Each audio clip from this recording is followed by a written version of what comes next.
the date? It's the 12th. That's right. What's up, everyone? Welcome to the Spearhead Transmission. It's December 12th, 2017. It's time to break those change. Break that change. Okay, you gotta eat change. And water that tree. Maybe we should. That should be our new. Break this 5. You got change? So we're both feeling like no one's listening to the podcast anymore, which I think happens every November this time frame. It's a holiday season. We get down, but then we look at our listens and then they're up. Yeah. According to you. According to me, they're up, and I'd like to continue that way. One thing I wanted to give a shout out to someone that said that they did like the Facebook page, and said I better get a shout out if I like it. So, Senior Chief Serrana. Okay. He. Senior Chief. I think it's Senior Chief or Master. I guess that's pretty bad, right? But I don't know the Senior Chief. Yeah. You know what is that? Makes me think of Senior Chief Serrana. Thank you for being a Spearhead Transmission. Is he in the Coast Guard? No.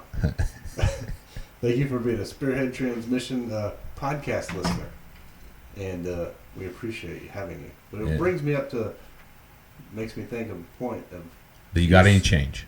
You said someone walked up to you at the gas station, and said that they liked our podcast. Mm-hmm. I think that's fake news. It's not fake news. You're CNN now. How is that? They said they like to watch our podcast on YouTube. What do you did you get earth-shattering news up to the minute over there? I got a question posed to me on this text from my wife that I'm trying to think of it. Why? Do you want to get these color of curtains or these color of curtains? Yeah. It's for a Christmas card. It's very pertinent. To me? No. What are you guys getting me? A Christmas card. Hey, here's the thing. We usually get a shitload of them. We got 2 so far. Christmas cards? Yeah. From everybody? Yeah. People that you don't really care about, but it's like you still. You're worried, aren't you? Right? Like I got 2 fucking podcasts in the hole. People are walking up to you at Quick Trip. It's slapping shit. me. Yeah. Hate this podcast. We didn't send you a Christmas card, did we? We'll give you our Christmas. We always give them to you. I don't know. Which reminds me, I have questions for after the podcast. Okay, but back to the Quick Trip. Okay. So some guy walked up to you and said, "I like watching you on." His YouTube. name is Jesse. Jesse. Well, thanks, Jesse, for checking out the show. Yeah, we appreciate it for sure. I wish that would have happened to me. I'd put a lot more effort into this. Hey, we might have a studio. Right now, I think my mom has downloads this 100 2 or 3 times. Yeah. Thanks, Mom. From different computers. Mm-hmm. She's got it figured out. Like she's got the IP tunnels. My parents have never listened to this, which is probably better. Yeah. Well, our Thanksgiving dinner conversation. I could tell they didn't listen to it because they were in agreement on those conspiracies. They had no idea where we were coming from. They thought we were lunatics. So, if you are a long-time listener, first-time caller, we appreciate it. If you're new, like Senior Chief or Master Chief Serrana. Supreme Master Chief. Mick Pond of the Navy, we appreciate you. But? You got a but? This podcast is in it. I'm trying to fucking think of this question from it's throwing me off, man. Well, you need to answer it. Yeah. So talk for 1 second. Okay. So I do. All right. I'm posing questions to you while you're. So today. Yeah. A question was thrown at me. Not a statement was thrown at me at work today, and it was saying that all actors, which you know how we feel about actors, how much we love them on our podcast, right? Especially the ones that have come on the podcast. No, but all actors, particularly male actors, are generally not very good-looking people, right? This was what was said to me, is they're not very good-looking people, and that they would not have the spouses or the significant others that they do have if they weren't famous and rich. And I started to think about that, and I was like, listen, I said, hold on, because in my head, then that means that I don't have a very good grasp on what handsome is, or a good looking, or right, because the examples that were thrown at me were this. Number one, the first one was like Bruce Willis, right? Yeah. So Bruce Willis is an older gentleman now, right? Yeah. But in his case, the guy that was making the case was like, well, Bruce Willis wouldn't have the wife that he has or the significant other that he has if he wasn't rich and famous. And I said, whoa. You're like, this is... Who's he married to? I don't know, but it doesn't matter. Here's the deal, is that he's established himself, right? Okay, you could say that, but if you go back to Bruce Willis in the 80s and 90s, he was a handsome guy. Yeah. He wasn't. See, now you might be right. Like, yeah, I might be completely wrong because... Okay, so this is how... I'm going back behind... So, Moonlighting. I never watched that movie. He was... Bruce Willis came into my life in Die Hard. Okay, all right. Christmas, so he was a handsome or a... You wouldn't think he's handsome? Well, think about it. In fucking Die Hard, he's like balding, somewhat not really fit guy. But he's still somewhat fit. Somewhat fit. The only thing that's, I guess, would be attractive about him is he destroys an entire building full of terrorists in Germany. But see, then you're going back to his acting. If he was just walking on the street, you wouldn't. Then people wouldn't be like, you could bum a smoke from him. Okay, all right. So you're helping. All right. So here's the other one. So the next one that he said was like, okay, because I said, look, you're saying that he's 60 now, so you got to go back in time, and he's like, oh, all right, Sylvester Stallone, and I was like. See, hold on. He was a handsome dude. I said he was a handsome dude in the 80s, right? And he said, no, go back before that. Go to Rocky, the first Rocky. And I was like, okay. I said, number one thing you're doing, though, is... You're putting a time frame on it. You're putting a time frame on it. And the second thing that you're doing is that he wasn't much of an actor before that, right? Before he did Rocky, he pretty much was a writer, right? Didn't he do like a porno, and then he did another movie, and then he did like Death Race 5000 or something, and then he did Rocky, right? Like some kind of crazy shit like that. So he can't really compare him. But then in the 80s, he got fit, right? Yeah. Fit goes a long ways. Fit goes a long ways for guys, because once you're fit, that means that the fat is kind of off of you, and so you get to reveal your actual bone structure, whatever, right? This is probably the gayest conversation that we're having here, but I'm trying to establish something, because like I understand that Steve Buscemi is not a good-looking guy, right? Yeah. Okay? I get that. Looks like my dog. Yes. Yeah. Okay, but so then he was like, okay, well, Sylvester Stallone's not really a good example, right? And then so you've seen the picture that I sent you, right? Yeah. So then the next guy, he was like John Travolta then.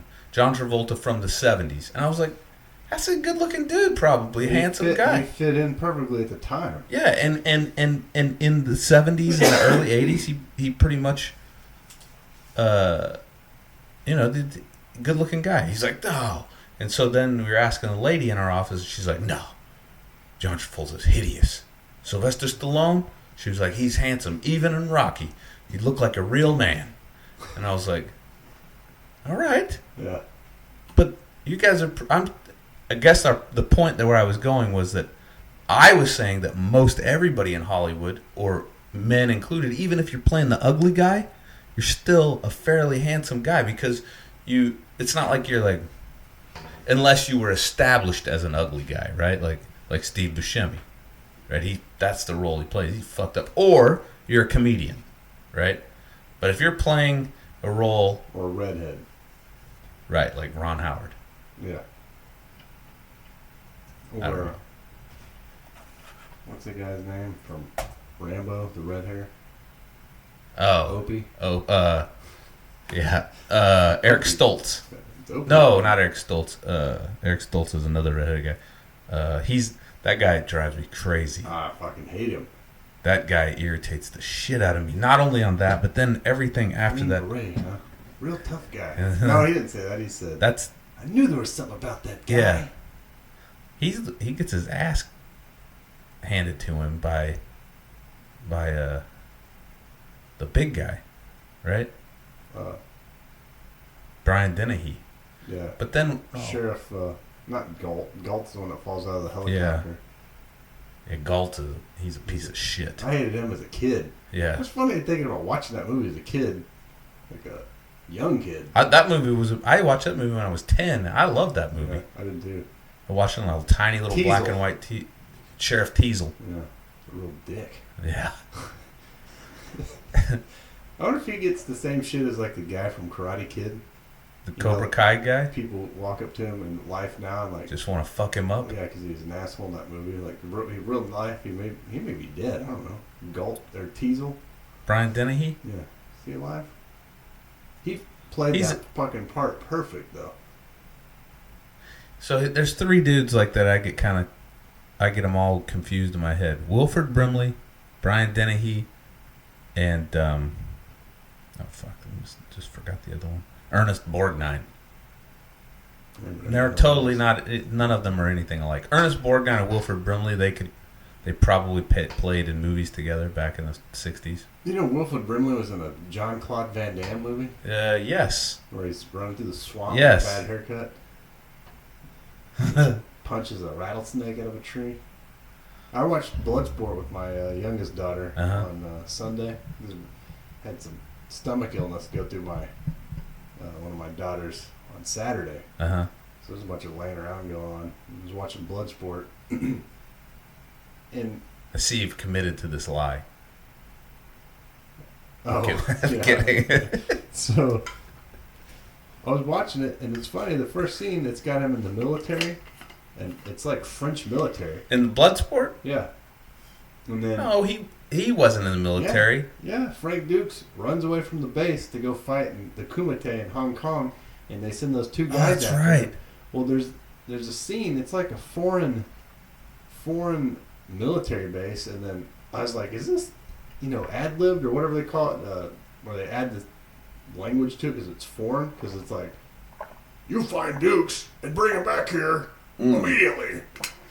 And the first part of that movie is pretty bad. Actually, the whole thing's pretty ridiculous. I'm getting something confused. I'm getting it confused with Lionheart. Is that the one where he's in the desert? No, I'm getting the other one. It's another one where and the boy, him and his their kids. That's the one where that one chick's naked in it, right? Yeah, and the guy cuts off the bill of his hat, and he's like, "No, that's Bloodsport." He's a kid. Yeah. In that, he has a flashback. Okay, who's the guy he's fighting? The kid's the guy, his Tanaka's son. Yeah, but okay, so Shidoshi Tanaka, train me. You're not going to call the cops? No, is it like 8,000 degrees? It is hot in here. I don't know what to do. It's all these lights. No, I was watching it, and then when I was also watching it, I came to the conclusion. I said, Bloodsport and Lionheart are the exact same fucking movie, set in different places. He runs away from the military. Okay. There's 2 guys that are chasing after him to keep him from fighting in a fight to bring him back to the military. And in the end, they end up cheering for him. That's exactly what happens in Bloodsport. It's exactly what happens in Lionheart. That's funny that you're watching Bloodsport because I watched it the other day too, but I didn't watch the whole thing. I caught it at the end. Van Damme puts out a lot of shit that's borderline homosexual. It seems like, right? When you're watching. Sure. Like that dance scene in Kickboxer where he's got those fucking pants pulled up to his nipples. Oh. What do they call them? Yeah, suspenders. Suspenders. Yeah, he's and drunk and he's... Yeah, he does a lot of... Slow movement. Yeah, and then the part in Bloodsport, I told my wife, she walked in, I was like, well, what, you about to get the unnecessary ass scene out of this movie? He pulls the number down 3 times. Yeah. I mean, even when I was a kid, I was like, what is the point of that? He's wearing those briefs that were those basically like fucking wearing a sauna sack that'll saw through your legs. Yeah, it reminded me of something you'd find in a rag pile somewhere, like red underwear that won't absorb shit. Is that what underwear do? That's the point of them? Absorb? Yeah, to keep it off your balls. It's to pull it away. I never understood the point of underwear. Don't chafe. I haven't worn underwear in almost 20 years. Did it make you have the? If you wear looser pants, and you get the swing, and you get that callus on the. I have to tell you that there was a time when I got out of the ocean, I had board shorts on, and I left them on, and I went to the mall. We were walking around. Yeah, it was bad news. Those board shorts had Velcro fly. Yeah, and then that might as well be like a knife. They burnt the threads to make sure they don't unravel, so there's this little hard piece of plastic. It's a bad day, man. But anyway. So, we got actors are handsome or not handsome. I don't know the answer to that. Bruce Willis is not a handsome man. I mean, you know what goes a long way. You know what goes a long way in the world is charisma. This reminds me of like someone that beat his wife and sit on the couch in a wife beater and drive like a Dodge, like a car like Al Bundy. Yeah. It smells like cigarettes and booze. Yells at his wife in the front yard. In another universe, that's where Bruce Willis is. All right, so tonight we have some guests. We have two guests. We have NC Scout. He's going to be on here shortly, and then a little bit later we're going to have Ed from Ed's Manifesto on the show. So we're going to try to give NC Scout a call now, since we had a horrible intro full of gayness.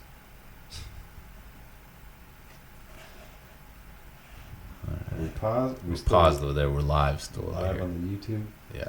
That thumbnail brought in a whole 2 people. It's a good thumbnail, though.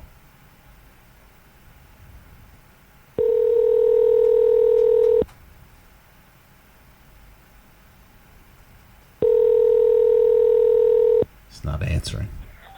Hey. Hey, man. You hear us? Yeah. Hold on. We're not live yet, right? No, but we don't want that number over there. Oh, okay. All right. Let me see if I can hear him. Okay, go ahead and talk to us, homeboy. All right, man. How's that sound? You guys hear me okay? Turn it up a little bit. Okay. If you can. Yeah, I'm going to turn you up a little bit. Go ahead and keep talking. Okay. Just so yeah. Count to 10. Just sitting here, looking at the election results in Alabama, and people need to wake up. People need to snap out of that normalcy bias. That my guy got in, and everything's good, and no, definitely not true. Not true by a long shot. All right, I think we got you as loud as we can get you. All right, cool. All right, so we'll bring you back in. I'll do a little. I don't think you'll hear us, right? If we play the music. Yeah, no, you won't hear us for a second. You might, but Nick will introduce you. All right.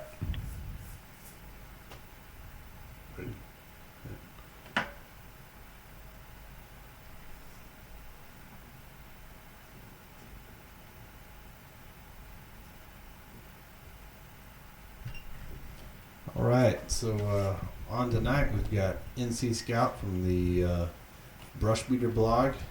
He does a lot of online postings under the WordPress site.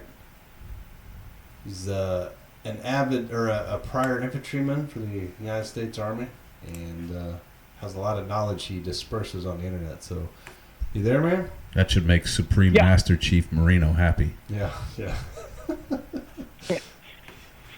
So how you doing, man? You said you're watching the election results. Was that tonight? Yeah, from Alabama. There's special election with Roy Moore and whoever the Democrat guy is. I'm not going to say his name. Who shall not be named. The womanizer? Anyway. Yeah. Did he win? Who but won? Yeah, seeing how this turned out, I mean, it's less than 6,000 votes, and they're calling it for the other guy, and just the general way this whole thing's went down over the past couple of months, man. One of the things that the last couple of posts I put up that got a lot of got spread around quite a bit was everybody seemed to last November back off of everything they were doing, kind of slack off in their training and quit or think twice about buying that ammo or not taking those courses that are really going to get you ready by trainers who are sharing knowledge. And because Trump's in and he's our guy and whatever, and gun rights are safe and everything's good. And this really should be a big wake up call to a lot of people that no, you're not. You are not safe just because your guy happens to be in right now. Not by a long shot. That means that you've got a breather for a little bit, and you better get ready for the next event because it's coming. Your rights and sovereignty and everything else is definitely at stake, and they're never not going to be, So looking at it like that, you really have to be prepared for a wide number of things, and it seemed like to me a lot of people went to sleep, and seeing the results of this live right here in Alabama, them electing a Democrat to anything is really, it should really wake some people up. You need to start working harder. You need to get back into that mindset that everybody was in October of 2016. It's definitely coming. It didn't stop. Well, it's funny that I've noticed a lot of gear sites and stuff that I was on Facebook, and I don't get on Facebook much, but I got on a few times to try to do some stuff for the podcast Facebook page. And I've noticed, and this may just be, just completely this coincidence or whatever, but there's people offloading all kinds of gear right now. You know what I mean? Like, I don't know if it's just because, hey, it's Christmas and people need money or whatever, but there was some good shit on there, and it was all, like weapons or night vision or, all kinds of stuff. And what you're talking about is evident with anything. Because even people that I know that aren't what you'd say like training or shooting or doing anything to better themselves as far as being self-sufficient if something happened, even their outlook on, even in my family, kind of like we were talking before we had you on here, during Thanksgiving, Mike was over at my family's house, and I was talking about Trump and this and thank God we got in there, this and that. They're not even, like I said, not even any sort of mindset of doing anything, on a level where they're taking class or anything like that. But they talk about how it's so great now, and how all this stuff is happening. We're, thank God he's in there. Otherwise, the country would have ended if we would have had another 4 years of Obama. And I personally, I haven't seen absolutely anything different than the years before. It's the same. It's a whole bunch more of the same. And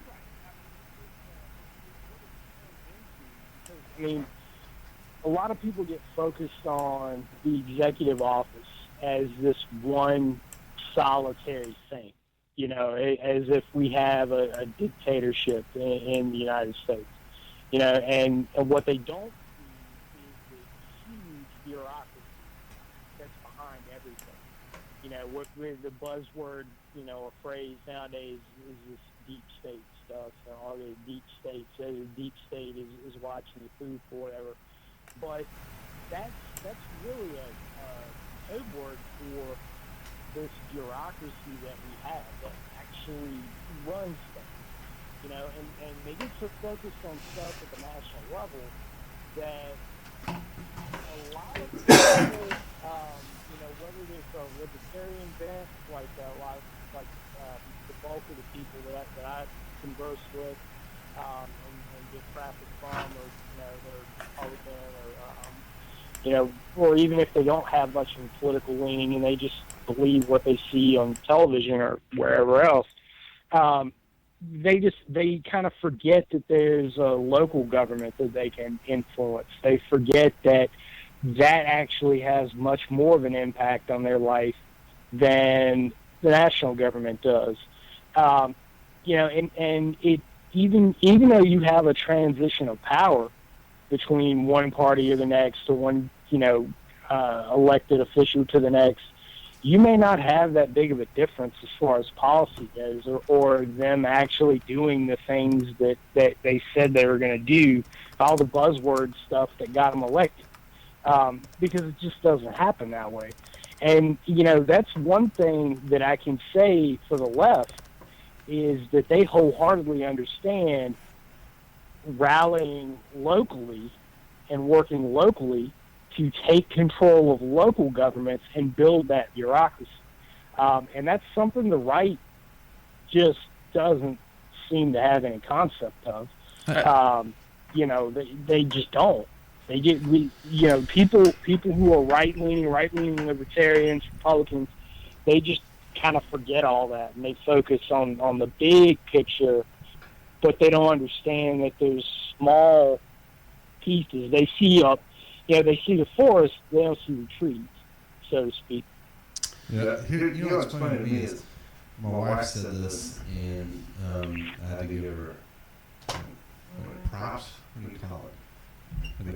Anyway, she was talking about everyone was complaining when Trump came in office here a couple months back, like, well, he's just using all his executive orders to turn back what Obama did in his presidency, And these are her friends that are left-leaning or, are liberal or whatever, right?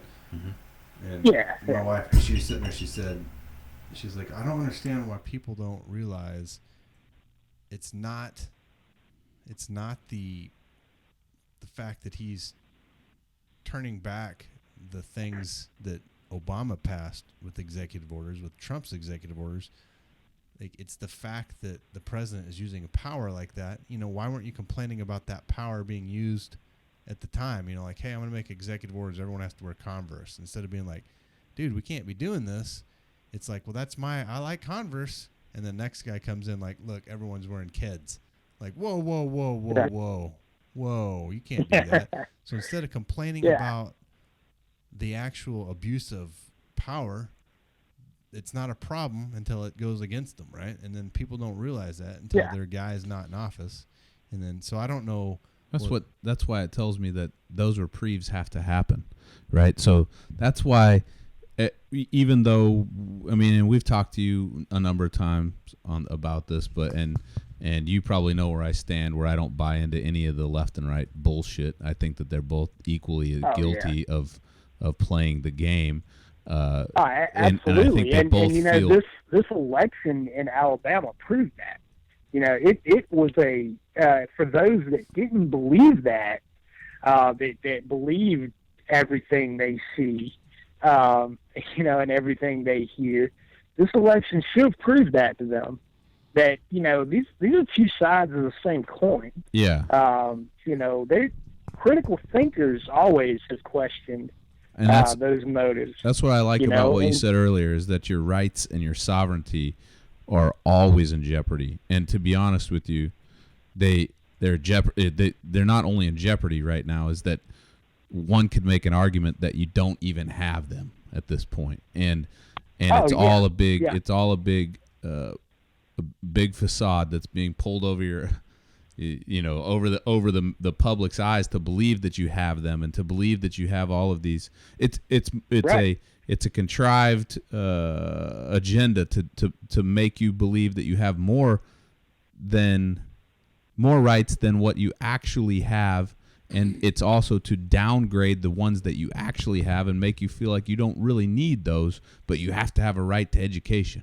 You have to have a right to health care. But You don't have to have a right to defend yourself by any stretch of the imagination. You don't need that right, but you do need a right to fucking have a pink pony. You know, it's one big play. You can enumerate whatever rights that you deem necessary. I mean, that's one of the things that if anyone that studies Marx and any of the Marxist philosophers, Gramsci comes to mind. The cultural hegemony, the idea of cultural hegemony, basically is that society is given a false veil that you're told what you need, and then it is provided for you by the ruling class.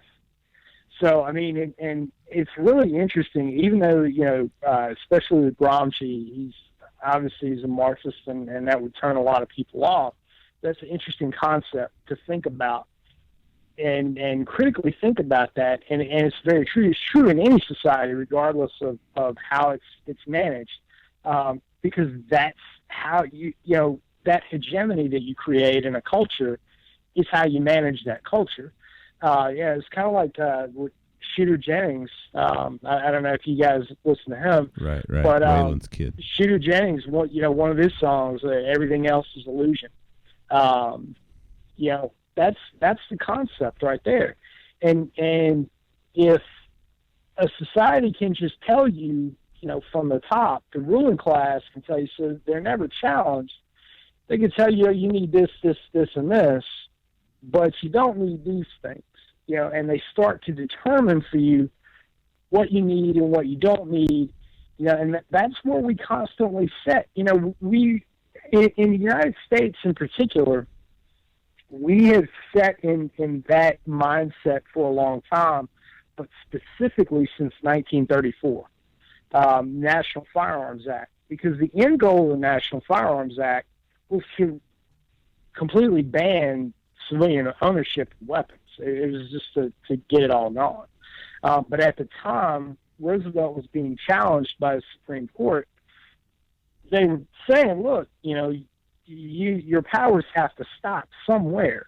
You're not a dictator. Even though he had been elected 4 times, you're not a dictator. This must stop somewhere. But we've seen, they thought that the NFA was in its final incarnation was good enough there for a while, but it wasn't good enough. And then you had the Crime Control Act of 1968, and then the one in the 80s that the name is escaping me, the 1992 Act, and so on and so forth, and the assault weapons ban of 94, and if you go back and you look at these weren't Republican-Democrat party line type debates. And oftentimes there were Republicans standing right by the Democrats with this stuff. Mm-hmm. So and everybody thinks, oh, well, the answer is to donate to the NRA. They always call me. They're asking for money. For the record, I'm not an NRA member. I used to be, and I canceled it during the Obama administration because they were constantly calling for money and they were never doing anything. And so I got to a point where they would call me, and I would ask the operator as if the person on the other end could even answer this question. They would say, well, what rights are we getting back? If I give you money, what rights are we getting back? You keep saying that we're going to fight for our rights and everything. Well, the NFA of 1934 is as far as me, I mean, I'm hardly a constitutional law expert, but that is unconstitutional. That infringes on the Second Amendment. Mm-hmm. What are you doing to get that removed? And of course, they can't answer that. It's always some sort of cop-out answer, so just hang up on them. And now when I see when they call, I just hang up anyway. Mm-hmm. I don't even answer. And I'm sure there's going to be some people who say, oh, but the NFA or the NRA does good stuff, and But I've heard, maybe they do for some people, but when you're constantly fighting from a position where you never advance, you're always on the defensive, never gaining anything. If the left says, well, we want to ban this, okay, well, in return, what do we get? What do we get? If you want to take a right, if you want to take something away, what do I gain in return? It's supposed to be, if we live in a republic that's based around compromise, what are we compromising on? What do I get? That entails both of us getting something when we argue. And if I don't get it, and it's just you winning and I am losing, that's not cool. That's not the society we live in. You know what gets on my nerves is after every anytime there's a shooting or something, the media attacks immediately says, the blood is on your hands, the NRA or whatever, and more gun owners I know don't really believe in the NRA because of exactly what you're saying. They always just ask for money, and I think the NRA is is one of the main contributors to every gun law that's in place right now, right? Out of right. Coming to an agreement or whatever, coming to both sides of the aisle. But I feel, and I don't know if it's just the media trying to talk to people that don't know anything, but I don't feel like the NRA has this power hold on the government like they think. I think it's that a lot of these legislators or whatever realize that. I would agree, and I would think that it's actually I would think that it's not only the power, but I don't know what to do. That's not the power. I think a lot of it I'm reading something that I can't. That the people or the legislators know that the people take the rights of self-defense seriously. It's not the fact that the NRA says anything about it. I think what it is I think that I think you're right, and I think that they don't have any power. I think, or the power is, it's greater than what you think, but it's more along the lines of, yes, getting all those gun laws passed because it only proliferates their business. They can claim oh, we're trying to help you, we're really trying to help you, and then on the backhand they're we want this to go through because it's another fear-mongering tactic to get you to buy into it. It'll eventually die. If you were to, if politicians really wanted to eradicate, hunger or poverty or whatever, right? They'd eventually eradicate themselves out of a job, right? So there's no goal. Yeah. If the NRA, there's no end state. Yeah. What's the end state here? And if you never have an objective, it's just for anybody that's been in the Army or not even, we'll just say somebody that's running a marathon. There's a start point and an end point, and while you're running, you're getting from point A to point B. There's an objective to it to finish. There is an end point there. There's an end state, and when there isn't one, it's easy to create scapegoats. The NRA does that, and then conversely, the Democrats do it. Oh, the NRA this, the NRA that. The NRA is murdering your children, and also these stupid things that I can't believe that people actually give credit to those sort of arguments, but they do. And you have to have boogeymen. You have to have boogeymen. That's the boogeyman, so that you can isolate that ideology, condense it into something as a target, and then attempt to dehumanize it. and that's just, I mean, it in some ways it's human nature to do that, but it's certainly the nature of politics, partisan politics, to do that. And the other thing is, the reality of it is that there's not that many Democrats that are members of the NRA. You're not going to see that many socialist communists that are members of the NRA. It's just not going to happen. They know that the bulk of the NRA life members and so on and so forth, the people that are actually donating money, are probably also donating to other Republican causes. And so it has a fallout effect. If we attack that, we're going to be attacking all these other organizations by proxy. And that's really, I mean, another thing that the left likes to do is use the phrase dog whistle politics. When they say, that's dog whistle, when they can basically interpret what's being said as, oh, well, when Trump said law and order, that was the same as when Nixon said law and order candidate, and that means it must be racist, and they're reading a whole lot into it. It's basically, I mean, the left does the same thing when they say, oh yeah, we're going to attack the NRA, and we're going to go off. What they're really saying is that we're going to attack a lot of conservative-leaning causes, because that's kind of the common rallying point amongst most conservative organizations, gun rights. So they know that they can attack that, and they can attack all the others all at once and make a larger argument that those conservatives, they're responsible for those people getting murdered. But even in the wake of the Las Vegas shooting, and the two church shootings, the one in Tennessee and the one in Texas, even the left is becoming increasingly incoherent in their responses to that. You had these prominent leftist people getting on Twitter saying, we shouldn't worry about them because they were likely Republican or whatever.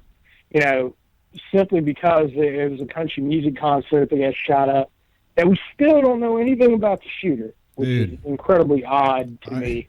I don't want to get off on a tangent.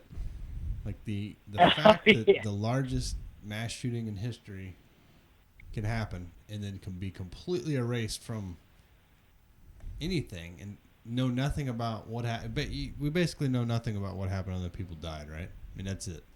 Right. There's no answers. There's nothing but questions. The guy that apparently stopped it, that they can't get the timeline right, even though it happened in a casino hotel that's got cameras everywhere. And the fucking city has cameras everywhere. We got to adjust the timeline. Everywhere. Well, just watch the video. Like, the video will tell you what time that dude walked down the hall. You won't need to figure out, or don't need to ask him. You got a timestamp, right? Like, there's so much stuff about that Vegas shooting that to me, that the majority of the people just suck up and take. Like, oh yeah, he was a crazy old white dude that just went crazy, went crazy. But I don't think the bulk of people are just accepting it as being true. To be perfectly honest, even a lot of the people who previously would have kind of accepted the status quo, and just, all right, well, I guess that's just the way it is.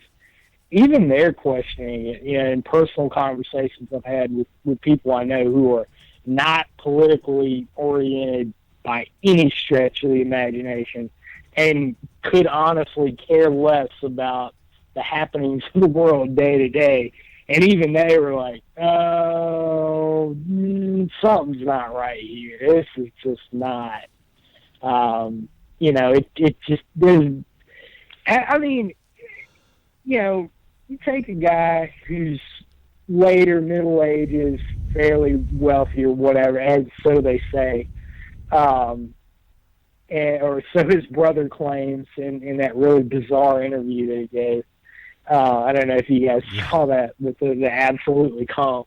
Brother seems guilty thousands of of sushi comps. Oh my god.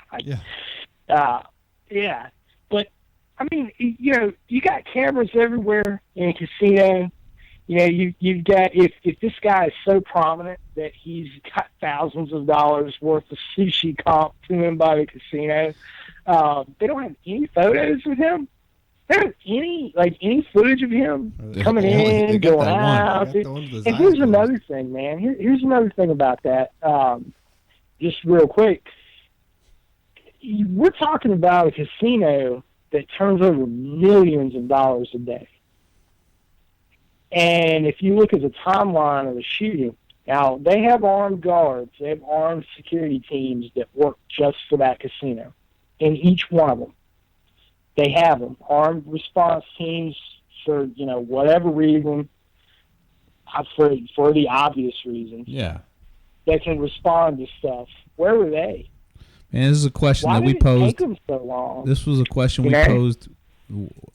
When we first started talking about it, same thing was like, the fuck were they? Now, I like if I'm ever gonna have a party, like an all-out party, where there's gonna be like, horses in the apartment and stuff like that. Like, I'm going to Mandalay Bay because you can fire off a rifle and no one knows where it's coming from. Like, hey, you guys want to come shoot in my room? No one's gonna know. Nobody's gonna know. Like, hey, it's comped. Our room was comped. So was the sushi. Yeah, so I mean, it's the only thing that what did we come up with? We said with their armed response team, like, wait, it's a liability, right? Like, that was the only thing that we could come up with. Like, yeah, if it does go down, maybe we should just cordon off the area, and but they don't even talk about that. Like, cordon off the area, don't let anybody down there, but then let the police handle it, right? But dude, I would think it's the opposite. I would think that if somebody's fucking shooting out of a window and people are getting hit at 400 yards away, right? They're getting hit at 400 yards away, and you know about it within even within 5-10 minutes, right? Like, oh shit, people are getting fucked up over there. Where's this shooting from? Yeah. Well, there's somebody shooting up there. Okay, probably now the cop. Same guy. Yeah, a different one. Now the cops wait outside the door for 78 minutes, was it? Like, fucking forever. They're at the door, they got there, and then they sit outside the door because they think they didn't hear any more shooting. Like, fuck, the guy just shoots one more time and somebody's dead. And then what do you got? Like, we're fucking cops. We signed up to supposedly to live under this awe and this wow of the magic badge and this magic uniform, but whenever the time comes for us to actually do our fucking job, we sit outside the door because we're terrified that we're gonna get fucking blown away. Well, sorry, man. Maybe you shouldn't have been a fucking cop then. Yeah, reach fair and clear, man. They stack on the door. I mean, there's many times in Iraq, shit, man. Many times in Afghanistan, it was likely, going to hit a house, get your GRG out, it's right there. All right, yeah, dude's a bomb builder. Likely that his place is rigged. Guess what? Still going in there. All right, hey, that's part of the job. It's an acceptable, calculated risk. And in that moment, that is where you ended up. Your decision of career and everything else led you to that point. That's why you're there. So that's what you do. Yeah, and I mean, I'm not going to get into heavily criticizing our police response. I know you guys probably didn't want to get into a tangent on all that, but I mean, the primary point is, going back to our NRA stuff, is that if you go back and you hear any of the gunfire that was going on, that was not a bump fire stock that was being fired. There's so much evidence out there. There's multiple guns. Yeah. It's just, fuck. It's overwhelming. Yeah. I mean, there's just no way that's anybody with any experience playing around with a bump fire stock, which is absolutely, I mean, the things are stupid to begin with. Yeah. I don't know any serious individual that's concerned with being self-defense conscious and owning firearms wherever would ever buy one.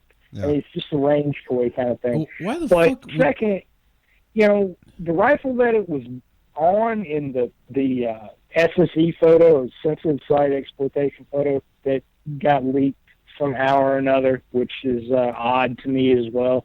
That an investigator would leak a photo like that from a crime scene that quickly, that's actually that can get you fired in a lot of places. Mm-hmm. But yet it happened.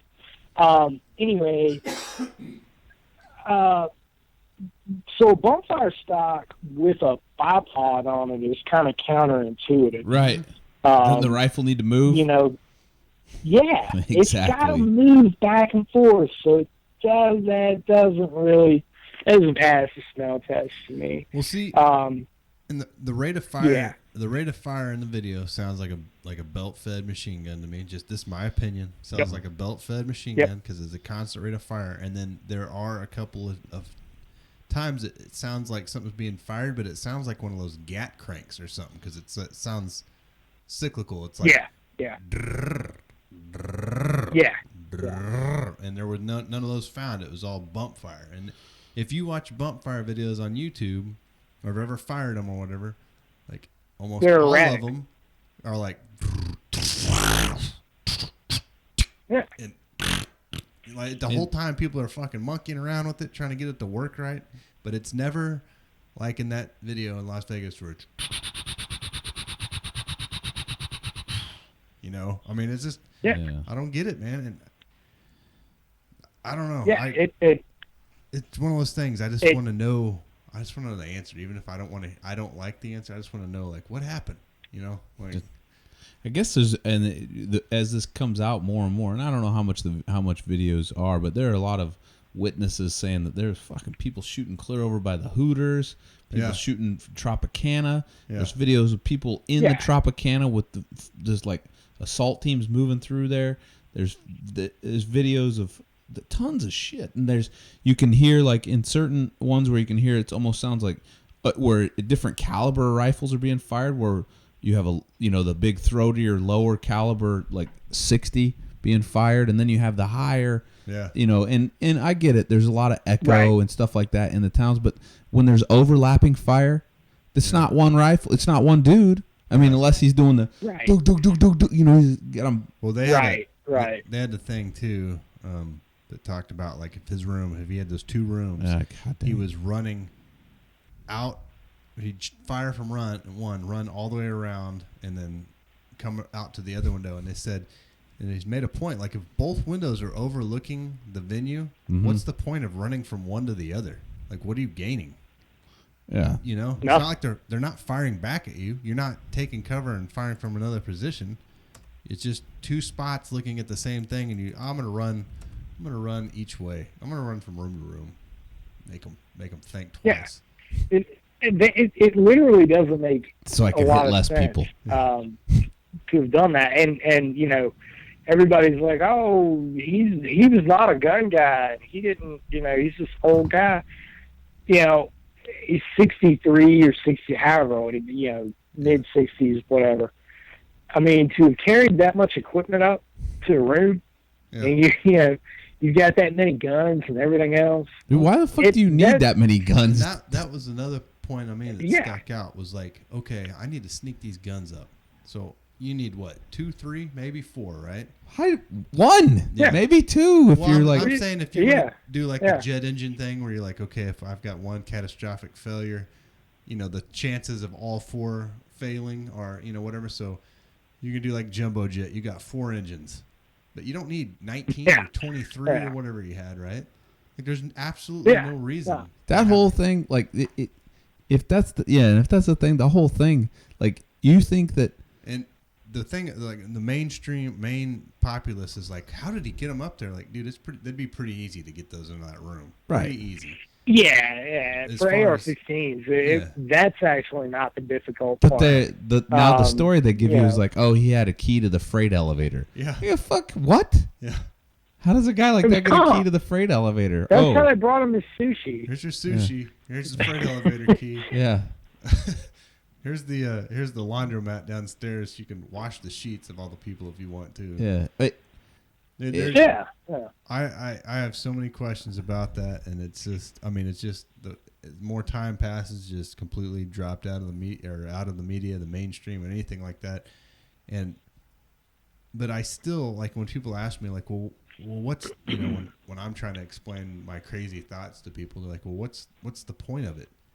Like, what was the goal? If it was some sort of operation, like, what's the goal? And that's where I'm like, I don't know, man. Like, I can't explain it other than the fact that I could see, like, okay, we're going to set up this op. We're going to do this. This is going to get gain a bunch of attention for gun rights, because people are going to think, like, man, you know, we're not safe. You know, even now, right. Like, you know, we got people shooting at country western concerts. No one's safe. We gotta rein in these gun laws. And the only thing I can think of is it got so dirty, or, you know, there's so many videos and so much shit got fucked up, they just completely just banned it. And it's like, make it go away. Don't talk about it anymore. We won't discuss it. Yeah. We'll give it a it better gets shot memory next hold. time. The blood sacrifice it immediately to Satan. gets memory hold. You know, it's like with the shooter in Texas, at the church in Texas. You know, that guy got memory hold immediately.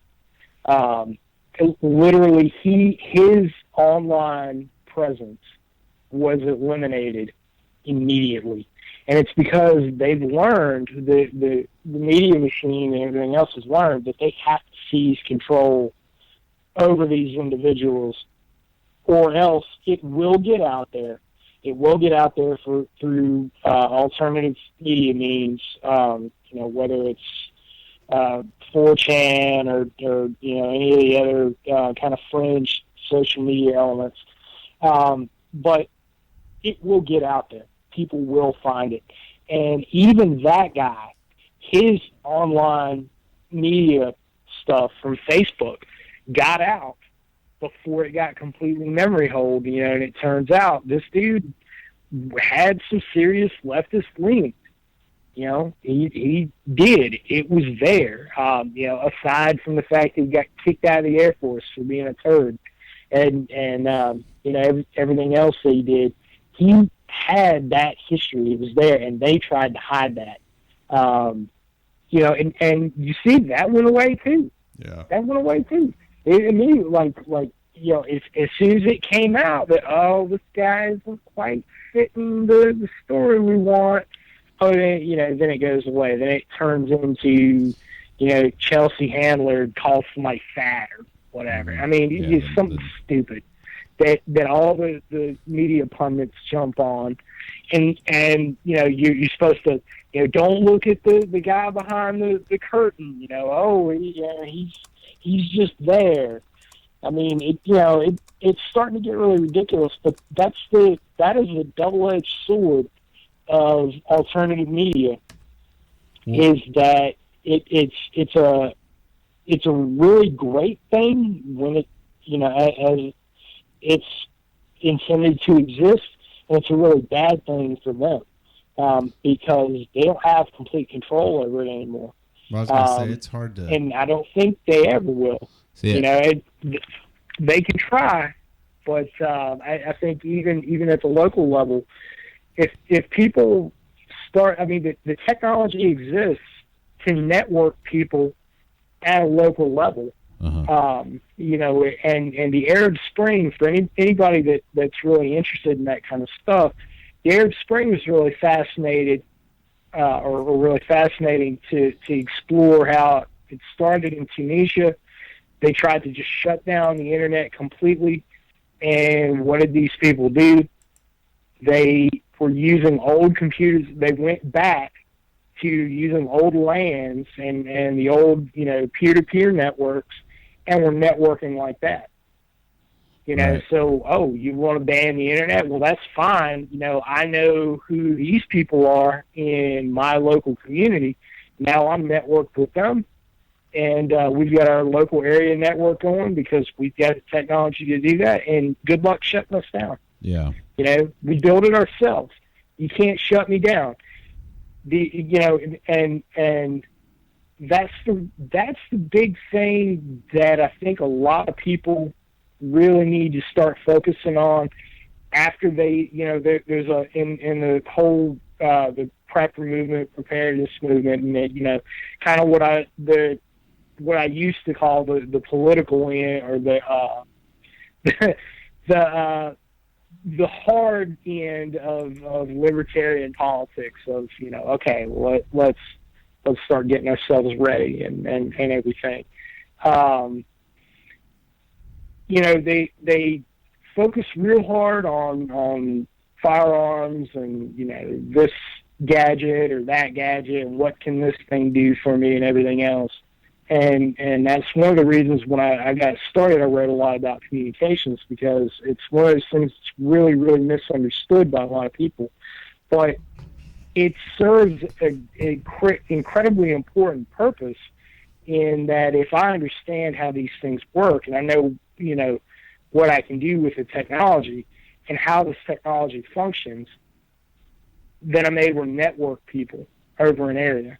Be it a small area of just a town or a really large area over regions, I can do that. And you can't shut down that signal. You can try and shut me down by one means, and I'm going to do something else. Or you can try and shut that down, and then I'll do something else. And it's because I understand, I know what I need to do, and I've figured out the technological end of how to make that stuff happen. How do I meet my needs with the equipment?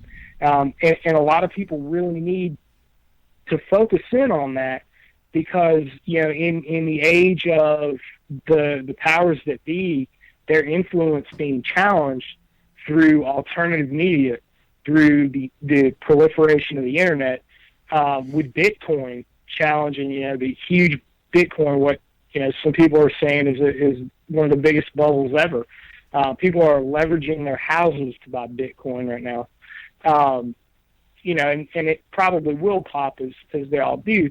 But the point is that the power is being challenged. The power, that the idea, that hegemony that we were talking about at the beginning of this conversation, that's being challenged. It's being challenged from the bottom. It's the idea of true grassroots stuff. That's where we are, and that doesn't get challenged without a fight, without those same power brokers saying, yeah, no, we're gonna come crashing down on you with Thor's hammer here. Yeah, that would tie this all back to that where Nick just asked earlier, like, what if this event in Vegas, and I'm not trying to, I'm just, what you're saying is, yes, those power brokers, they are going to crash everything down, but they're smarter than what we give them credit for. It's not like they think that this is just a short-term fight. This fight is a long-term fight, and they've been in this fight a long, long time, and they've had history of other civilizations to master their craft and to say, okay, to make everybody believe that, oh, this is the left stage this event, the right stage this event. How about both of us stage this event to cause more divisiveness amongst the actual populace, because that's where the grassroots fight is coming from. If you can keep them divided, and you can keep them split, and you can keep them looking at each other instead of looking at the power brokers or the structure that causes this, then man. All you're doing is it may not be the straw that breaks the camel's back at the point of attack by saying, oh, the largest mass shooting in America, and we're going to get all this other stuff passed. That's not the point of it. The point of it is just a little bit more of a chip, a little bit of, this one was a bigger chip than the last one, but just more of it. And the fact that we focus in on just things like that, like mass shootings, but if you looked, it's everywhere. You wouldn't think that even whenever they're looking at this big Bitcoin bubble, right? You don't think that they don't have something already planned for that, or that they're already not involved in that from the beginning. They saw it coming, and they believe that. Okay, yeah, I do believe that this is that there is a fight here, and that people don't believe in our bullshit fiat currency that's backed by nothing, right? And now we've got nothing at all. The full faith and credit of the United States government, right, which is what, you know. Yeah, but so they you don't do have have people that come up with these ideas of saying, look, we're going to come up with something else that we're going to use computing power. It actually takes work to get this done, and we're going to have a limit on these things, and we're going to get people to buy into it because they're going to value it because they want to subvert the bullshit currency that's out there. And guess what? You don't think that those guys, the people that issue that currency, aren't like, you know what? These are some smart motherfuckers. What do we got to do? We got to let it run, let it get a little fire here. 2010, December 10th, 2010, that shit was worth 25 cents. Today it's worth $17,500 per Bitcoin. Right. You know, they're going to say, okay, this is what we're going to do, and then in my opinion, what's going to happen is they're going to crash the fucking thing. They're going to get all these people, and that's another event. They're going to crash it, and they're going to say, look, you guys did a great job of this. I understand this. I understand your desire to have something that's valued, that's based on scarcity and rarity, but we can do this better as a government. So let's redo this, and maybe we can do this as a unified currency across the world, and maybe we can get people to buy into the petrodollar, but it'll be a cryptocurrency that, you know, it's all a plan. I'm sorry, man. I got a big run. We create a bubble mm-hmm. of the most popular cryptocurrency of mm-hmm. them all. Because I mean, there's plenty of others. Mm-hmm. Yeah, there's a new one that's created every day. Yeah. But that's the most recognized, the most commonly traded. Make an example of it. Let's overvalue this thing. Let's inflate it, and let's pop that bubble. And everybody that's caught up in it will never. I mean, that stuff will be radioactive. They'll never touch cryptocurrency again. That's a great point too. That's what I think the strategy. Personally, that's what I feel like. Because why is it being given so much airtime in the mainstream media? Okay, why is there such a buzz around it? Like I think that you're possibly right on some of that, but if you think about the long-term goal of it, because that would just do one thing, right? That would just say, okay, we're getting rid of it. But isn't the long-term goal to actually have one unified currency amongst the entire globe? Isn't that the actual goal to get so that you can't value things differently from area to area? Right. It's all one giant big currency that all the proletariat will live under and say, okay. Exactly. And so if they did that, I mean, I get it. But how about they just say, look, we can do it better, and it will be safe and backed by our whatever, and it'll cross international lines, it'll cross all that, because that's the beauty of that cryptocurrency is it does span those, right? And it's worth $17,000 in North Korea, the same as it is here. Another advantage to cryptocurrency is the anonymity of it. Mm-hmm. It's the fact that I can use it and I can make transactions that you're not going to know about if you want to know what I'm doing. Mm-hmm. You know, and so that has a distinct advantage. And like you said, you know, the money is worth exactly the same in North Korea as it would be anywhere else. So were I to be doing whatever and don't necessarily want to be tracked, because, you know, even the people that say, well, pay everything in cash. Cash can be tracked too. It's much more difficult, much more difficult, but it absolutely can be tracked. Mm-hmm. It just takes a lot of detective work to do it. But I mean, that was an art form in and of itself. So I mean, you know, and you're exactly right. You know, I was just putting it out there that why I think that it's a bubble, why I think that they have justified building this thing up and kind of giving it the hype and everything over the past couple of weeks, and then expectedly when it pops, I mean, you know, it doesn't take Nostradamus to see it when this thing crashes.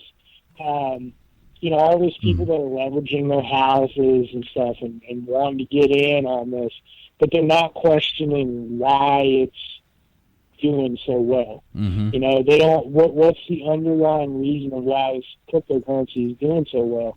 And the whole reason it existed in the first place was to make anonymous transactions over the internet.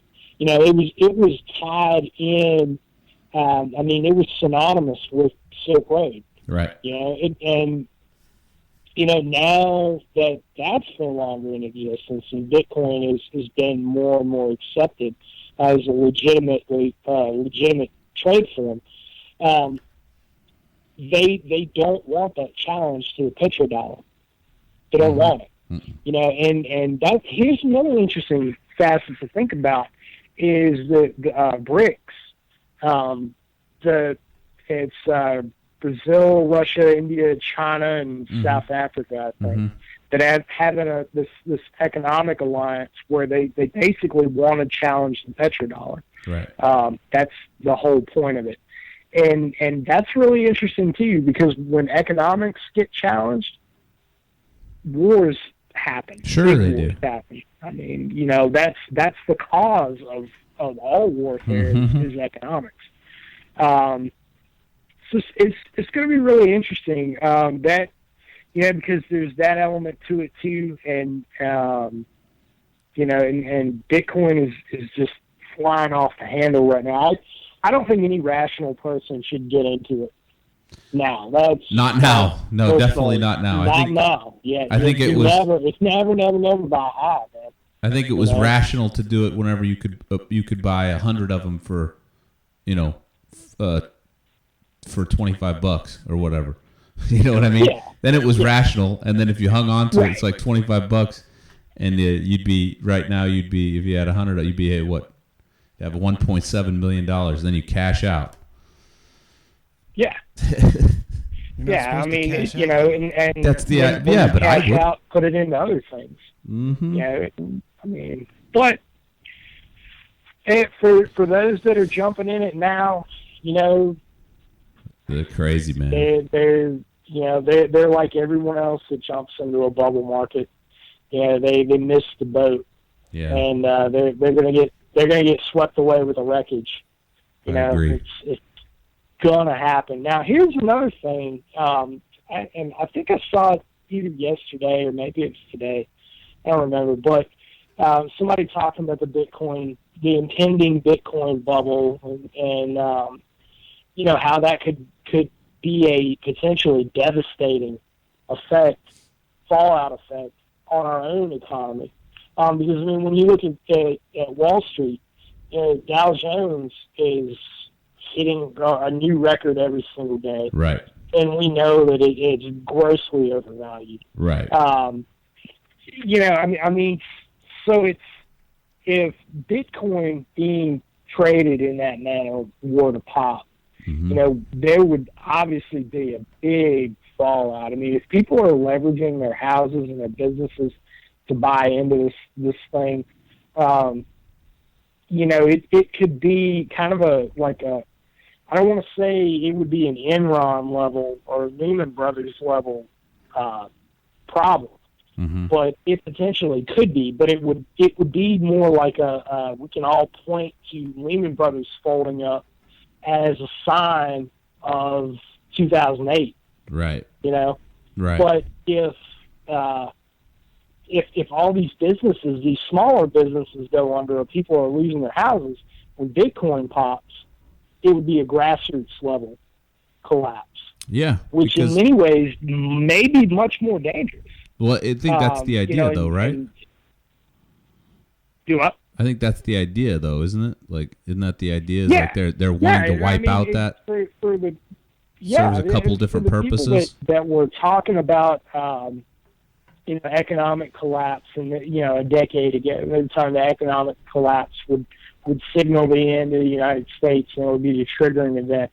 And I think some of that, you know, I still recognize that it potentially could be, but I don't think that it will. I don't think that people would be in the streets, you know, openly violent until the food stamps stopped. You know, but 2008 had a distinct effect on radicalization of both ends, of both the radical left and the radical right in the United States. And we're seeing the effect of that now.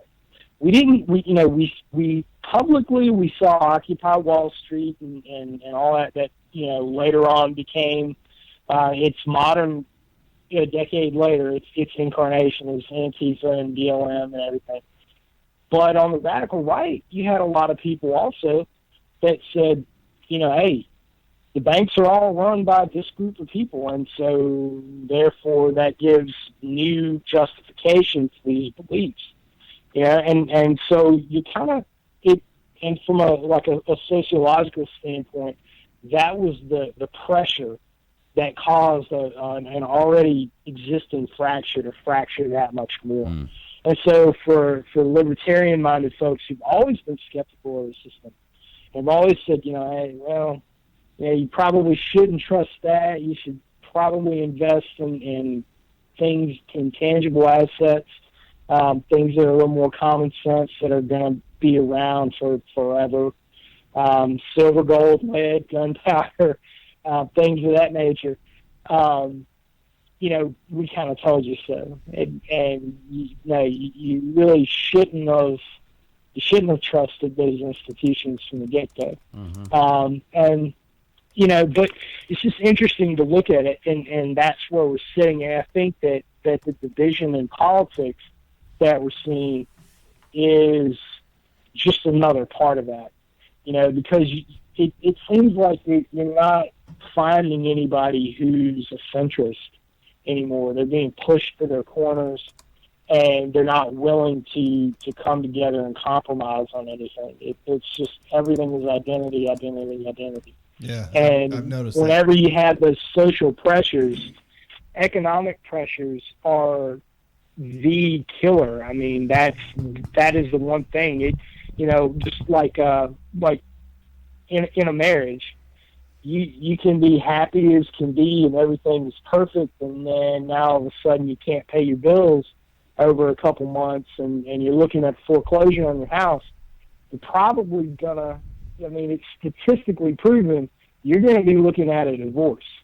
It's just going to happen. And when we apply that concept to the bigger picture, the United States as a whole, kind of the same idea. But I don't think that people are going to be openly violent, and you're going to have this mass chaos and all this other stuff until EBT stops, and the government welfare stuff stops. Yeah. Because then those people that are at the mercy of those programs, they're not going to have any more incentive to not be violent. So they're going to get out there and do what they're going to do, And I mean, that's and anybody that thinks otherwise is just stupid. Yeah. Plain and simple. I mean, and so along those lines, that's why liberty-oriented folks, people that are concerned with their own sovereignty, should, in those types of times that I absolutely believe that we're headed towards, really need to focus on networking at a local level, how to address those needs, defensive training. I made a comment to somebody in one of my last posts, that my equipment that I have, and that I train other people with, is to set up, hunter-style skills in the woods, in rural patrolling environments. Why do I do that? Because, this idea of, well, now, Citizen Joe homesteader is going to all of a sudden become an infantryman is ridiculous. It's a ridiculous idea. Because it's for starters, it's a whole different paradigm. Can some of those infantry skills, the light infantry skills, work for a homesteader or a prepper or whatever? Sure, some of them can, but the actual tactics themselves need to be adjusted quite a bit. And so we also know from anybody that survived a gunfight knows that the aggressor, I would say a good 95% of the time, is going to win. A competent aggressor is going to win. It's just common sense. If I shoot at you and I know what I'm doing, you're done. I've already set the conditions of that ambush, and I've planned all, me and we'll say 3 of my scary friends are out in our fire team, and, we're not all going to bunch up and ambush you up close. We're not going to do that. We're not going to do this, limited advance and sweep across the, no, we're not doing that. Battlefield 1 Alpha stuff. We ain't doing that. I'm going to be kicking you off from afar because that's what I'm there to do. I'm going to fight. When I'm done fighting, I'm going to go home and do whatever it is that I need to be doing. Protecting homestead and, creating that division of labor and everything else, because I've got 150,000 other things that are better to do than worrying about just fighting all the time. I mean, that's kind of silly. Mm-hmm. But it's critically important when I need to fight that I need to be able to fight effectively. And so being a former light infantryman, being a former guy who kicked indoors and did a lot of that patrolling in Iraq and Afghanistan, I see it from both ways, and I know what's relevant and what's not. But I've also seen a lot of people really slacking off in that training. They've been slacking off in that type of training, if they've even gotten it at all. In a lot of the other areas, they're just kind of missing the point. And another thing that I've kind of talked about recently is, getting better at longer range shooting, because that's part of it.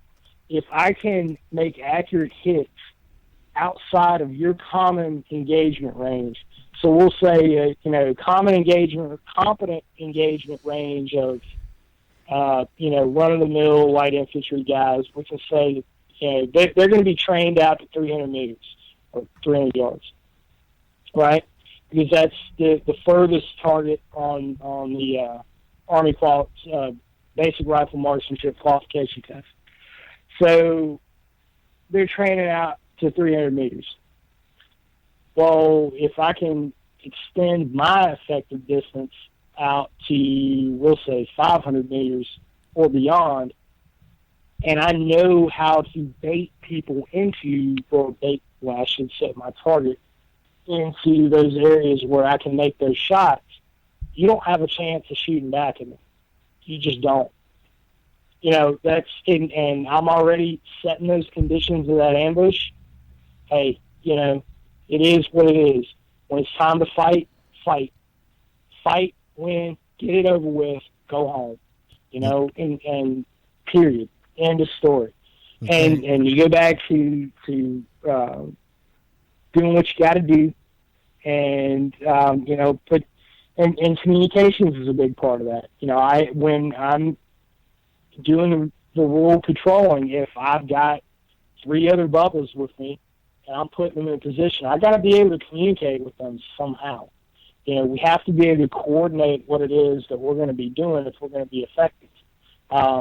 You have to be able to do that. You have to be competent at being able to do that. And so we'll take it a step further. We'll say, my group, we have a mutual assistance group, I guess is the term people are liking to use these days. Well, our mutual assistance group in this town has kind of come together, and we said, hey, there's some people that are stealing cattle or whatever, from the next town over, and we think that they're coming in to actually raid us.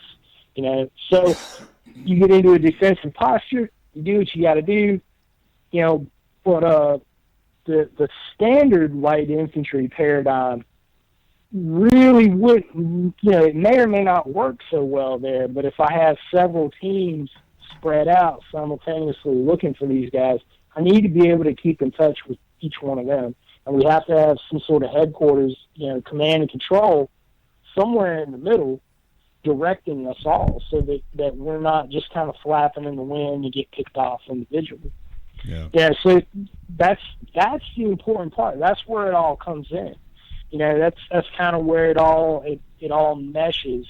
You know, and a lot of people are really, you know, they get trapped into the thought that, well, you know, okay, I bought this radio, so now that by default makes me an expert. You know, or I've got this radio, so I'm good. You know, I'm good. I've got it. It's equipment. Okay, we'll say you do, but you don't know how to use it.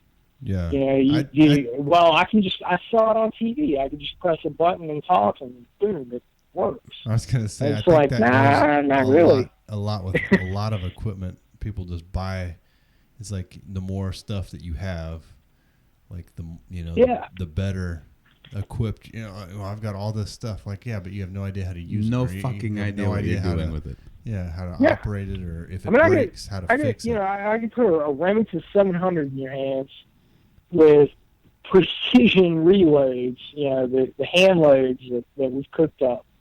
You know, with a 4x14 by 50 on it, and mill dots, and even give you a dope card and say, okay, you know, this is where you're going to aim or whatever. But if you don't know what you're doing with that rifle, you've never had any trigger time with it, you know, your chances of making good hits out the distance is slim. Yeah. You know, all these guys that say, oh, you know, I got my AR-15, I'm good. I got it for home defense. I'm good. Oh, you are. Okay, but you don't have any training. So what are you doing with it? You know, that's the thing. I got my concealed carry. I got my concealed carry, so I'm good now. Yeah, but you never go to the range. You never go to the range. You don't train. Yeah, you got, or the one that killed me, you got your concealed carry? Yeah. Where's your pistol? Yeah. I left it in the car. It kind of rubs on my belt line. I left it in the car. Well, what good is it doing you there? That's the thing. People have to continue to like search out for training, and it's just like anything else. It's that's like everything. It's hard, right? Like it's not easy, so it's hard to continue to try to challenge yourself and better yourself. That goes to like putting iodine tablets in water, not knowing the fuck you're doing. You know what I mean? But you got to stay on top of that shit. Seek those things out and seek those, you know, like those professionals out, and that's why I like your blog, because you know you send out stuff and like, you know, everyone, we're gonna talk about radios, but I like the stuff you talk about, communications, and you provide a lot of that stuff for all the people that, you know, subscribe to you, and it's I think it's a good deal because you get the word out there, and it does make people, like, there's some stuff you've written in the past that I'm like, God, fuck, he's right. Like, I mean, I don't shoot near enough. Mm-hmm. I mean, it's just it's the truth of it, and I don't practice enough with my pistol. You know, it's more fun to shoot rifles, you know, or whatever. And you go out and we shoot pistols, and like, fuck, man, every time we go do it, we're like, we need to shoot reestablish pistols. Yourself. Yeah, we got to shoot pistols more. So we'll spend all this time on like the basics. And I mean, the gun that I have with me every day is a pistol. You know what I mean? It doesn't make sense, but then again, it's difficult. But no, and I think, but like I said, I think that's good. You know, because you do that with your blog and everything. And it gets the word out and makes people think. But we have another guest we're going to have on here shortly. And I appreciate you coming on again, man. We like having you. Yeah, man. Anytime. Been a good discussion. It's always a lot of fun. With conspiracy talk and everything else. But no, we'll definitely have you on again. And if you're ever out in the vicinity in Oklahoma, man, make sure and hit us up, and we can go grab absolutely, a beer or man. Absolutely. Talk on radios in the bar. Yeah. Well, cool, man. Your bars are great, man. Your website, your blog is just Brushbeater at WordPress. Is that it? Yeah. Yes. Brushbeater.wordpress.com. Check them out, man, and subscribe to it. Like I said, you get an email, and you'll realize the shit you're doing that you're really lacking on. So, well, thanks again, man. We appreciate it, and we'll be in contact and have you on again in the future. Yeah, man. Thank you. All right, man. All right. Thank you. All right. Bye.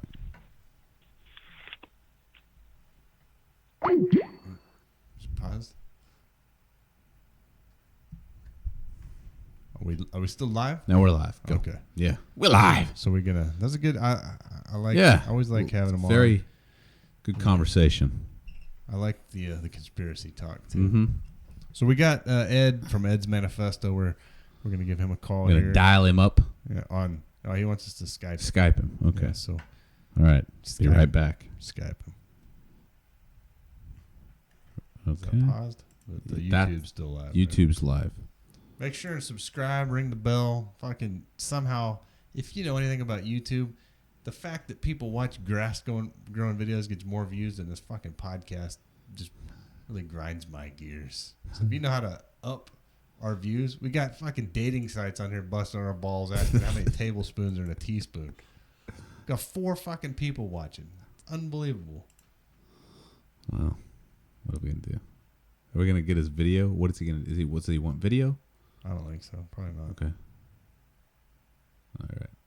That cost us $2. That phone call. $2. $2. It's not free on when you call a number on Skype. On Skype? You know what I'll start using? Duo. That's how I call my video. Call my brother. Really? Yeah. Doot, doot, doot, doot, doot, doot.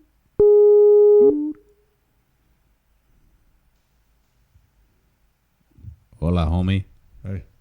Yes, hello. Can you hear me? We can hear you great. Right. We're not record. See it? Can people on YouTube hear? Yes, people on YouTube can hear you. Okay, so we're live on Okay. YouTube, but we're not live on the podcast. So should I switch to my Mexican accent or should I just keep this one? I like both. Go in and out. Okay.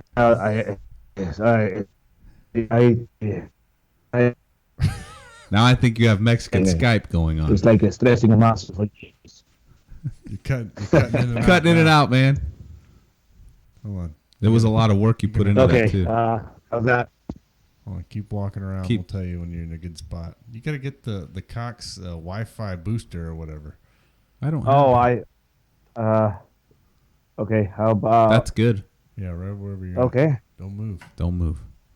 I'll try not to. Okay. All right. All right. So you're gonna hear us for a second, and then you will. Okay. Okay. All right.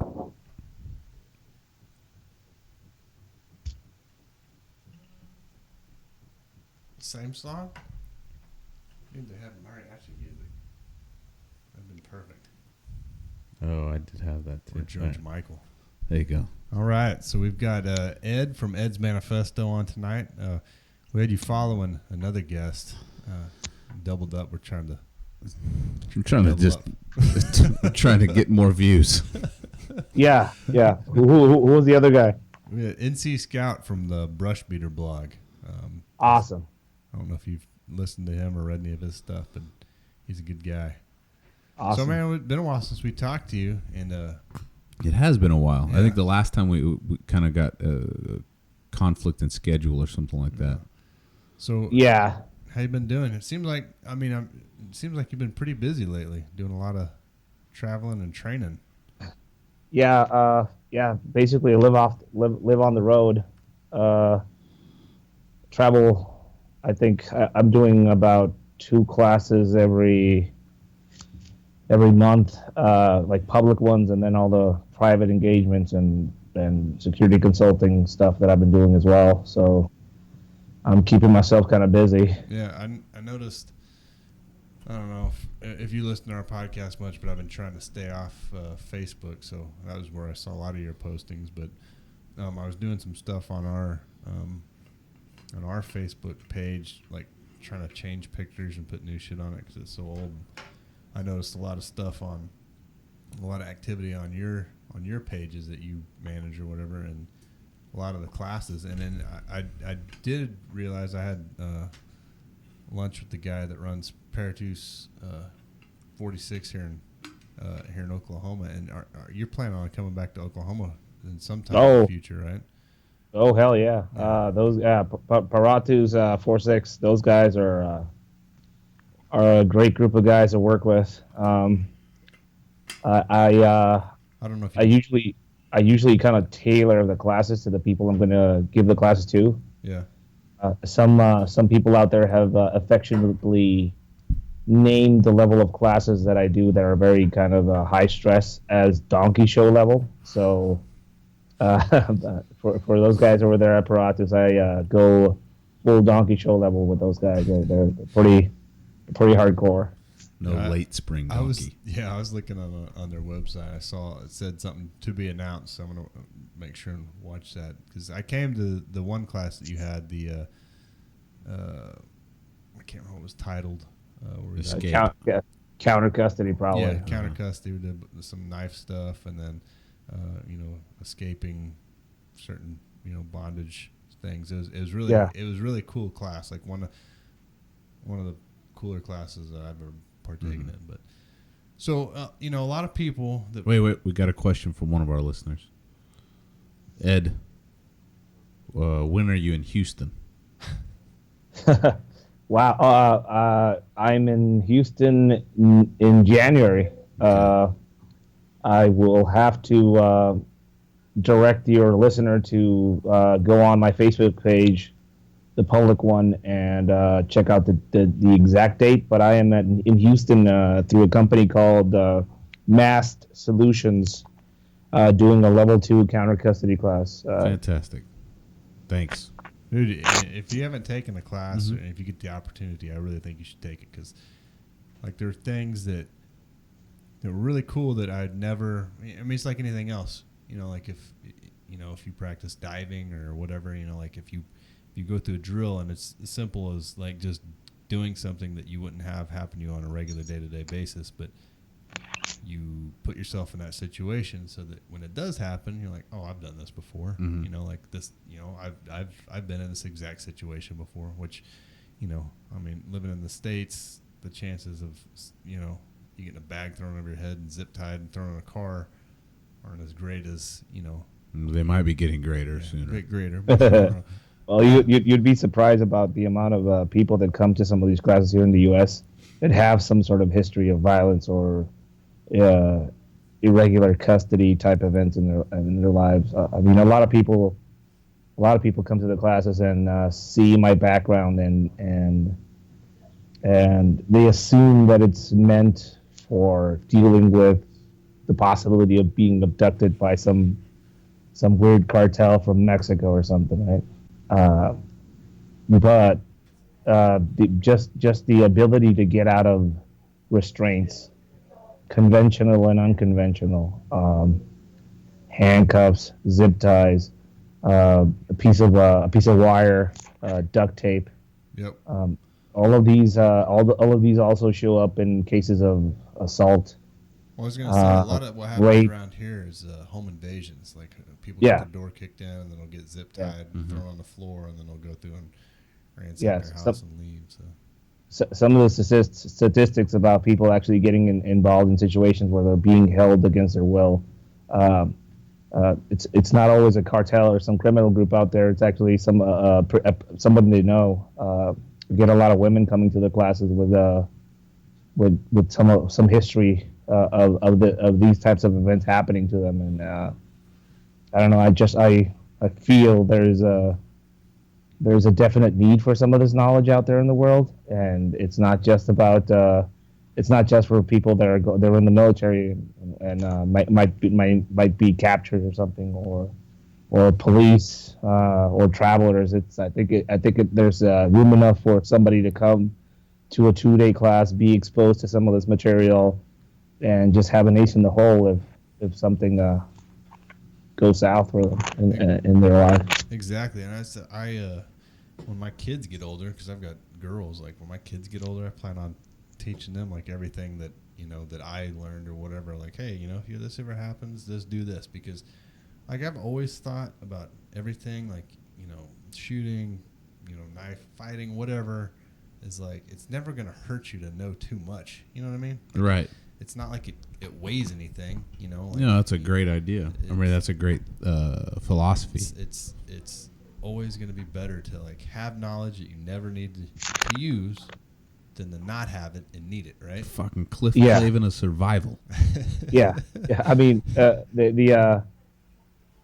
I'm not the only guy out there teaching people how to get out of restraints or to think about things in a more criminalistic fashion or to get this criminal mindset as a civilian.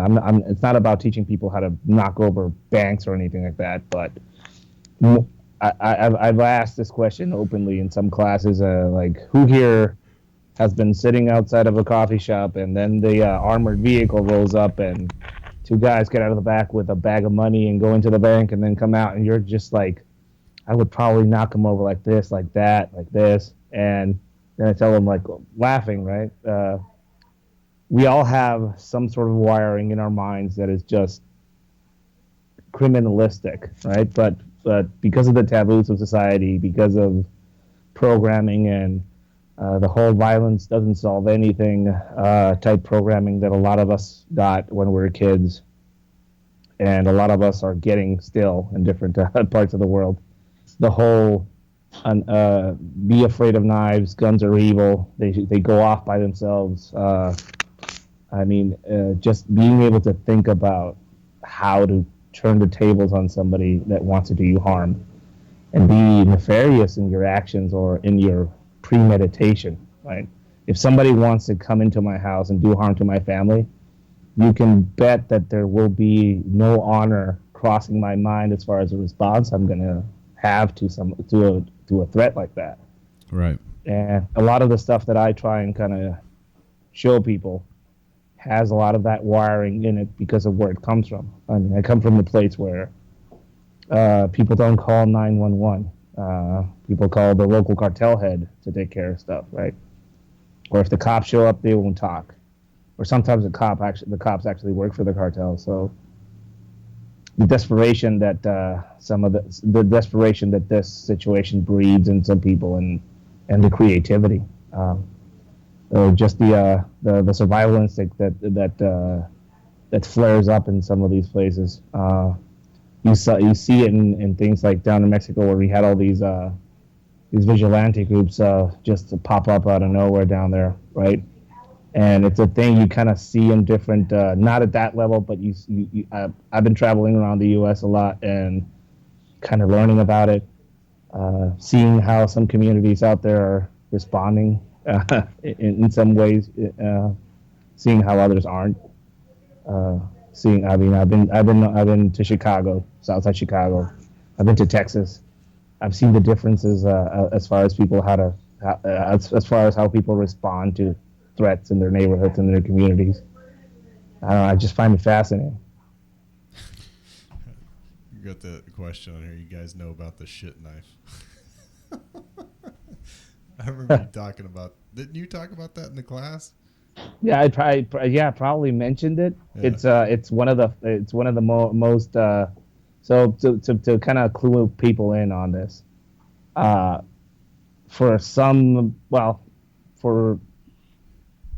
for very specific reasons, I delved into the whole subculture of criminal knife methodologies out there in the world and how people make shanks and how to use them. I grew up in a pig farm. I worked as a butcher when I was a teenager, so I know my way around meat. And then going into law enforcement and then certain very unconventional forms of law enforcement and government work, got to learn about knives and shanks and how you can improvise things in places where you're not supposed to have anything. So I have a class that is just devoted on teaching people how to utilize knives, how to make them, how to make shanks. And it's usually a 2-day class, and I let students go to their hotel rooms or to their homes on the first day and give them homework. Bring back a shank you can make in 5 minutes. It can't cost you anything. You have to make it off stuff that you have lying around and see if it goes through a simulated body, right? And I've gotten, and I don't tell them any other parameters. I mean, people get creative in the most amazing ways, right? I had a cardiologist show up with it was basically a shank inside of a banana, which was pretty interesting once, right? And somebody showed up with a paper mache turd inside of a bag if you walk your dog, you have a bag to pick up your dog shit, basically. So it was basically a shank inside of a dog turd, a fake dog turd, which was pretty. That's pretty ingenious.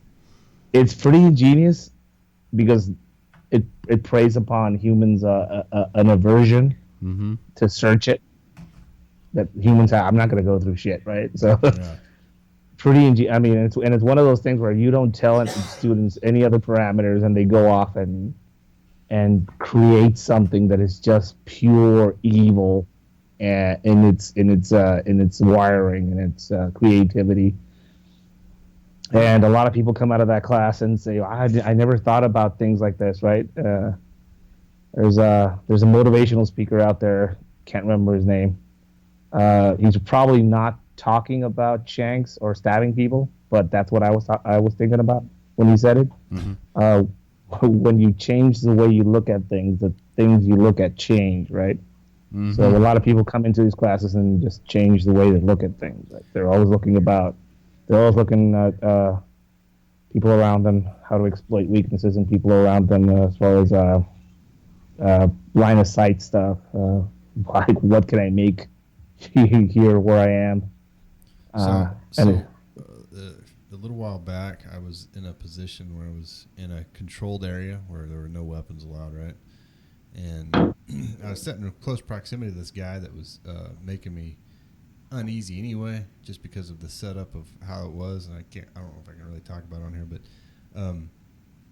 so I was sitting there, I couldn't have a knife on me, there was no gun, and I was like, man, what would I do if this guy just goes ape shit, and starts, and because then I was watching him and I was looking to see, and I was like, I see this,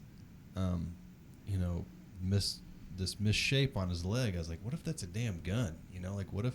Or I was like, and in my head, I'm like, he's probably got a damn ankle brace on. Like, relax, But in my hand, I had a notepad and I had a big pen, and I was sitting there and I was like, I can run this pen right into that guy's carotid if I need to. You know what I mean? Like, and I remember seeing in that class we were in where you put it on the concrete and sharpen the edge up and then put the cap on it, and it doesn't even look like anything. Like the guy's got the cap on it, pop the cap off, and you got like a hollow tube that you can stick in someone. But it's weird how that. I don't know. It's just like your eyes are open. But people get freaked out by that type of stuff, and I mean, even now that I just I've had an effect on how people look at things and how people make things to sell, right? So I posted a picture of a Victorinox fruit knife long ago on Facebook, and I would get into situations where I would have to fly from one place to another, and I couldn't bring a lot of the stuff that I would carry with me for work, right? So I couldn't carry my whole gear load out. I would have to go into a place and pick up some things at the local armory, at our offices, but I couldn't have my sweet Emerson Persian folder with me, right? So I would go and buy these fruit knives and just leave them behind, cheap, disposable. And if you know how to work that thing, that is, I've done classes where that knife has gone against $2,600 folders, and that thing outperforms everything there. And it's a $5 knife, right? If you know how to make it work for you, right? And that's the thing, that people buy things thinking that they will solve their problems, right? They buy these amulets. I mean, you see this not just in knives, but everything, every gear, everything. Yeah, you're right. Yeah. I'll buy this trauma kit, and that's another thing I'll go into in a bit. I'll buy this trauma kit and this tourniquet, and just stuff it in my bag, and that just makes me feel warm and safe. And like I've been helping out a former 18 Delta medic and current trauma surgeon, very high level guy, SF guy, amazing instructor. He's a friend of mine from back in the dark days. and I've been helping him out do some seminars, and people come with their gear to do some of these high pressure exercises we have them go through. I mean, when I say high pressure, I would like to see anybody out there doing some of these high pressure trauma classes like we do them, right? And you see their stuff fail, right? But you see people's tourniquets snapping because they bought them off Amazon, and they're Chinese fake ones. People's pocket trauma kits just bursting open and just flying all over the room. People assuming that they can see or that they will have light in an event or in a situation. It's amazing how all these details play into what they assume is going to be the situation, right? And yeah, I mean, just a lot of people buy talismans, right? And I'm all about teaching people, if you can't create an effect with a pointed thick pen that you sharpen on the ground or on a carpet, that $2,600 knife that you have in your pocket's not going to do anything if you can't make the same effect off this pen, right? We just talked about the same thing with, as far as like rifles and communications with our past guests. Like, just the sole act of owning something doesn't make you a master of it. Right. You got to continue to try to challenge yourself and seek out guidance on like people that are, more experienced than you are in that Use your brain. specific field. But it's funny is like everyone. I mean, it's a difficult thing to do, and because it's hard, like no one, only a few people do it or continue to do it on the level that needs to be proficient. The expense involved in testing yourself and your gear is I get it. It's physical. It's a physical investment. It's also monetary investment because some of this training isn't inexpensive. But a lot of it is very psychologically expensive, right? Getting your ass handed to you in a public setting with other people or other students in a class might not be. I don't know. A lot of people won't expose themselves to that, right? Personally, I do. I mean, I go to a jiu-jitsu gym every couple of weeks when I'm off, and just roll with these fucking 20-year-old sharks that just destroy me, right? And it humbles the fuck out of me because these kids they've been at it way longer than I have, but you can damn well bet that I learn shit, right? I learn about what I failed at. I work on things and I come back with a different attitude. Same thing applies for gear. I remember having an American instructor come down there and kind of laugh at my EOTech sight on the MP5 that I used to carry. He said, "Hey, those EOTechs aren't worth shit." That's what he said, right? And I said, "Well, if I had Amazon and if I earned what you earned, I'd probably buy something better. But for now, this is the only thing I have, so I have to fucking make it work." The guy went silent, came back to me later on offline, and apologized because of what he said. But it's one of those things where a lot of people out there are very, I mean, and I get it, man. Just coming up here in the U.S. and seeing the amounts of gear on civilian shooters that go onto a range that have more equipment and more expensive sights than anything I ever had with me down there working, right? And I worked for a living. Mm-hmm. It's pretty amazing. And then seeing all this equipment unscratched and it's just pristine equipment. It's pretty, I mean, I don't know. I just find it kind of amusing or sad. Yeah. It's sad. To me, it's sad. It saddens me a bit because if I could have had half that gear, I could have probably, I would probably have a few more teeth in my mouth. I would probably, I don't know, maybe add a few years more to my life because I'm pretty beat up. But I mean, it's interesting. There's no other way. I'm always observing. I'm always learning, and just traveling here and looking at people's stuff Well, is one of those things. There's a put. I don't know if it's a push, but if it's just a reaction to the country being at war for so long. But like everything, if you want a backpack, like a decent backpack, it's you're gonna get like some coyote tan backpack with molly straps all over it. And you're walking around and to me, like Mike and I made this conscientious effort to like be reverse, anti-tactical. Step away from that. I got I'm gonna carry a briefcase with all my shit. I mean, it doesn't go that far, but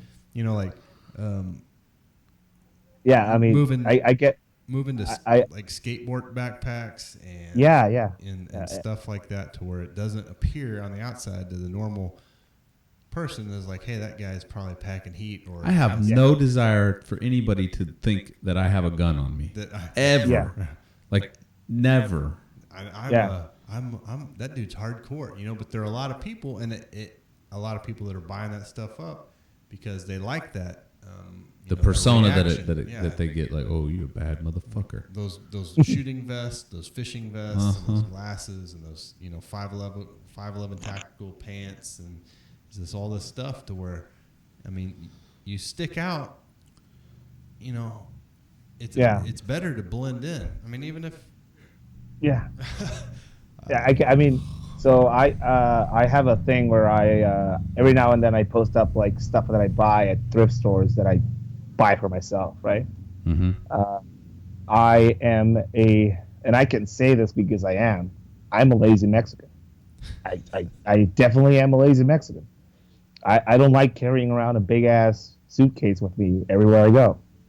Right? So I usually have a budget, and I kind of make the effort to buy things where I am, to have clothing that is secondhand but is more in line where I'm going to be. And it's not about being so there's this whole concept out there about being the gray man, right? Everybody's, hey Ed, what do you think about being the gray man and all this shit? So I can bet the two of you could never be the gray man in the middle of Oaxaca, right? No, there's not possible. It's not possible. I can't be the gray man in the middle of Shanghai. It's just not possible. Right. It's a cool mental image of this guy that's just gonna blend in. Mostly that image is if you don't move outside of the West, and even then, you could pull it off maybe. But once you get off the first world kind of map and you go into the third world, that shit's not going to work. Right. But I am in agreement that we should kind of look at ourselves and see what we're communicating, right? So rather than be a chameleon, I'd rather be a zebra. You know why zebras are how they are? I mean, you know why zebras have lines on them? It's to blend in with the rest of the fucking zebras. Right? If they're not trying to hide in the bushes, I mean that's not what their fur is for. So specifically, I am more in line with teaching people, where are you going to travel? I'm going to travel here. Awesome. Go on Google Maps, go on Street View, and get a little notepad and start writing the colors of clothing that the people are using in the environment you're going to move in, right? I mean, you can't do anything about your skin color unless you go blackface, and that might get you in trouble. So you just go into just go into the environment, and you don't even have to travel there because the internet is amazing, and just write down what colors you see in the area, right? And then pay special attention to when those pictures were taken, so that'll give you a time of year and weather. Exactly and then after that, when you get there, whenever you get to a new place, you'll smell things that are different, right? Mm-hmm. If you want to go, if you really want to layer yourself up as far as where you're going.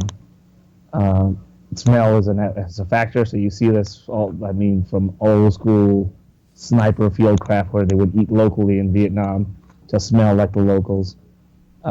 Wash your clothing the same detergents that the locals would wear. That'll give you an extra layer of blending in that any sort of gray man tactic might not.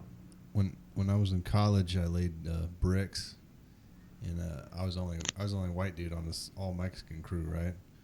Yeah. I noticed all their laundry. I could smell I could smell them all, and it's not like oh, this guy stunk. They all smelled like the same laundry. You know what I mean? Because they all washed it at the same laundry place. Yeah, it's usually the same detergent that most of them use, right? Yeah, but I mean, it was like comical. Was like I noticed they all smelled the same. So, just like you noticed that, they noticed you, and passing between a lot of people like that, hippie.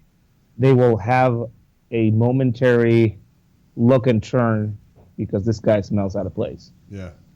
And I'm not talking about being Jason Bourne when you go out to Cancun or anything like that, but it's just an extra layer. And depending on where you are or how your mind works, I mean, I like layering up my whatever, right, my preparation, right? So having the simple thing like sitting down at the computer and researching the local sports team in the area, right?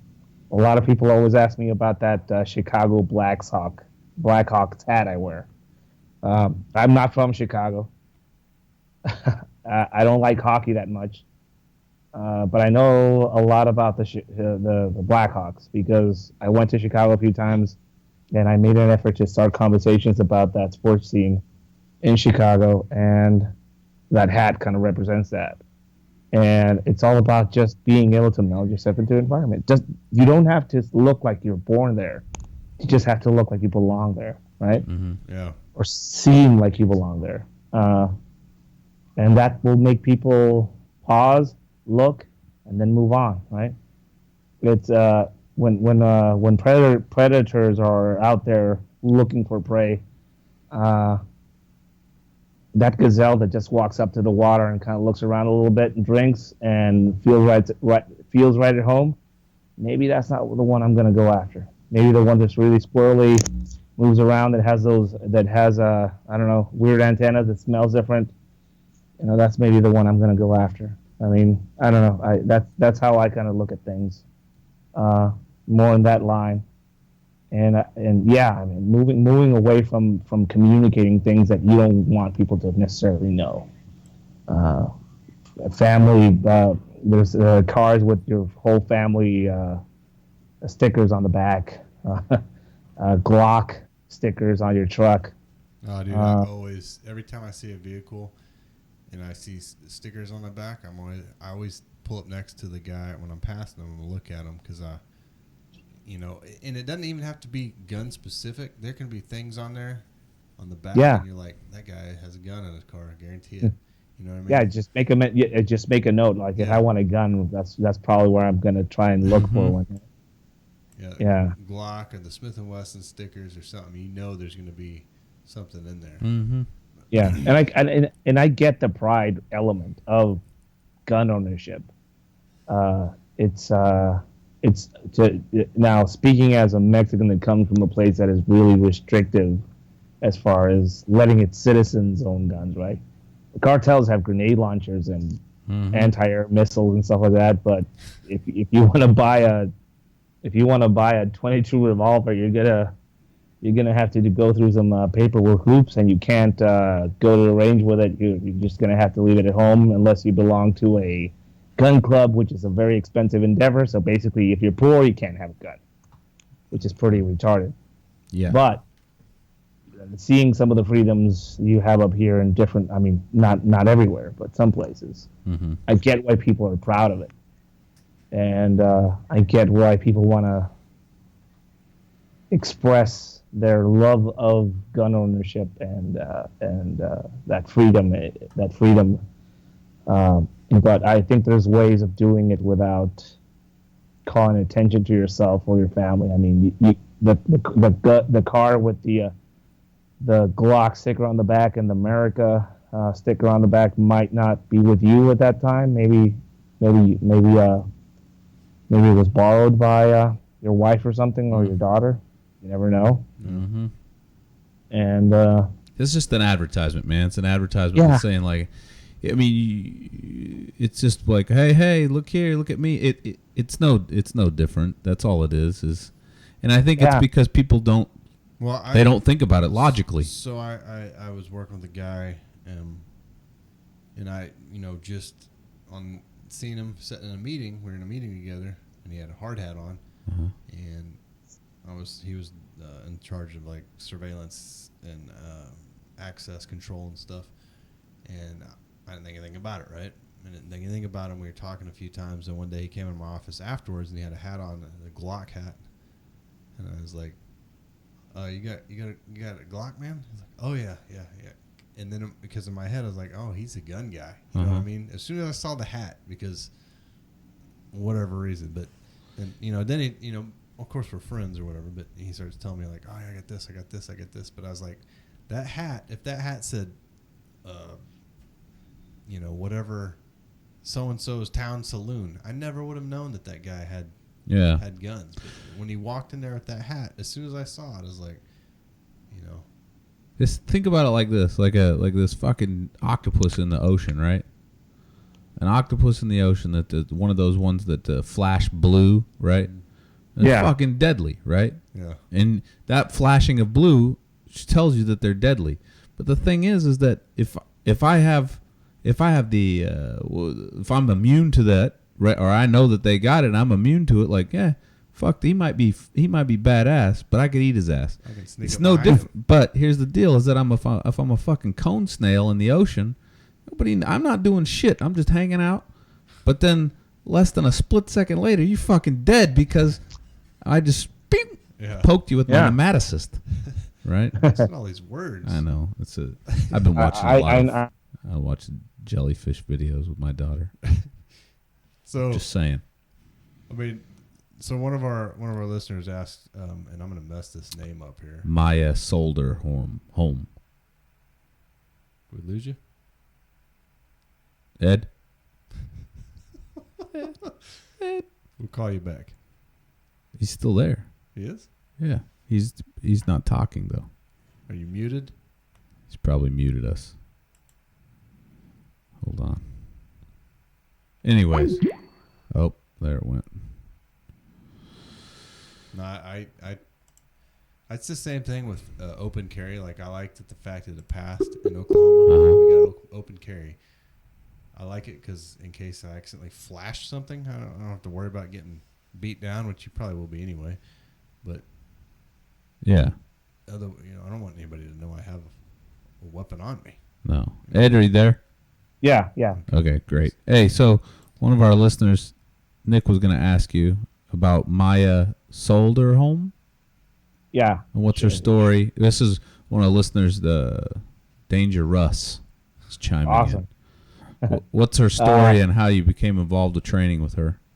I have made it a point in my life to avoid any sort of traditional martial arts training as most as I can. Not because I don't think it doesn't work or anything like that. It's just not my.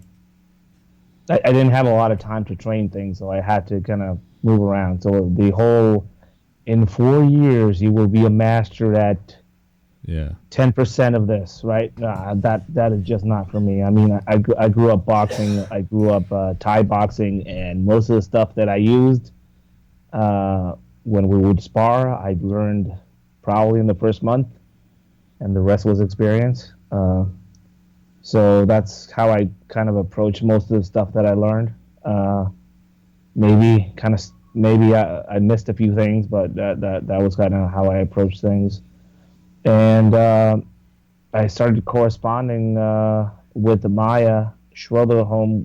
She's she's one of Sony Umpad's students, and if you don't know who Sony Umpad is, you can look him up online. He is probably one of the maybe I have maybe so I'll get some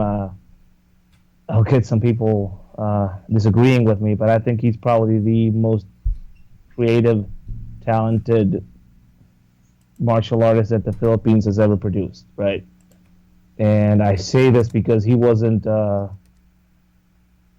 he wasn't stagnant. He wasn't trying to just pass on any sort of system. He was always innovating. He was always finding new ways of making things more difficult so students would pick up on different things. He would make his own weapons. He would make his own training tools. His training methodologies would change day by day. He was a dancer. So if you like, I always ask people like, can you dance? I don't know why.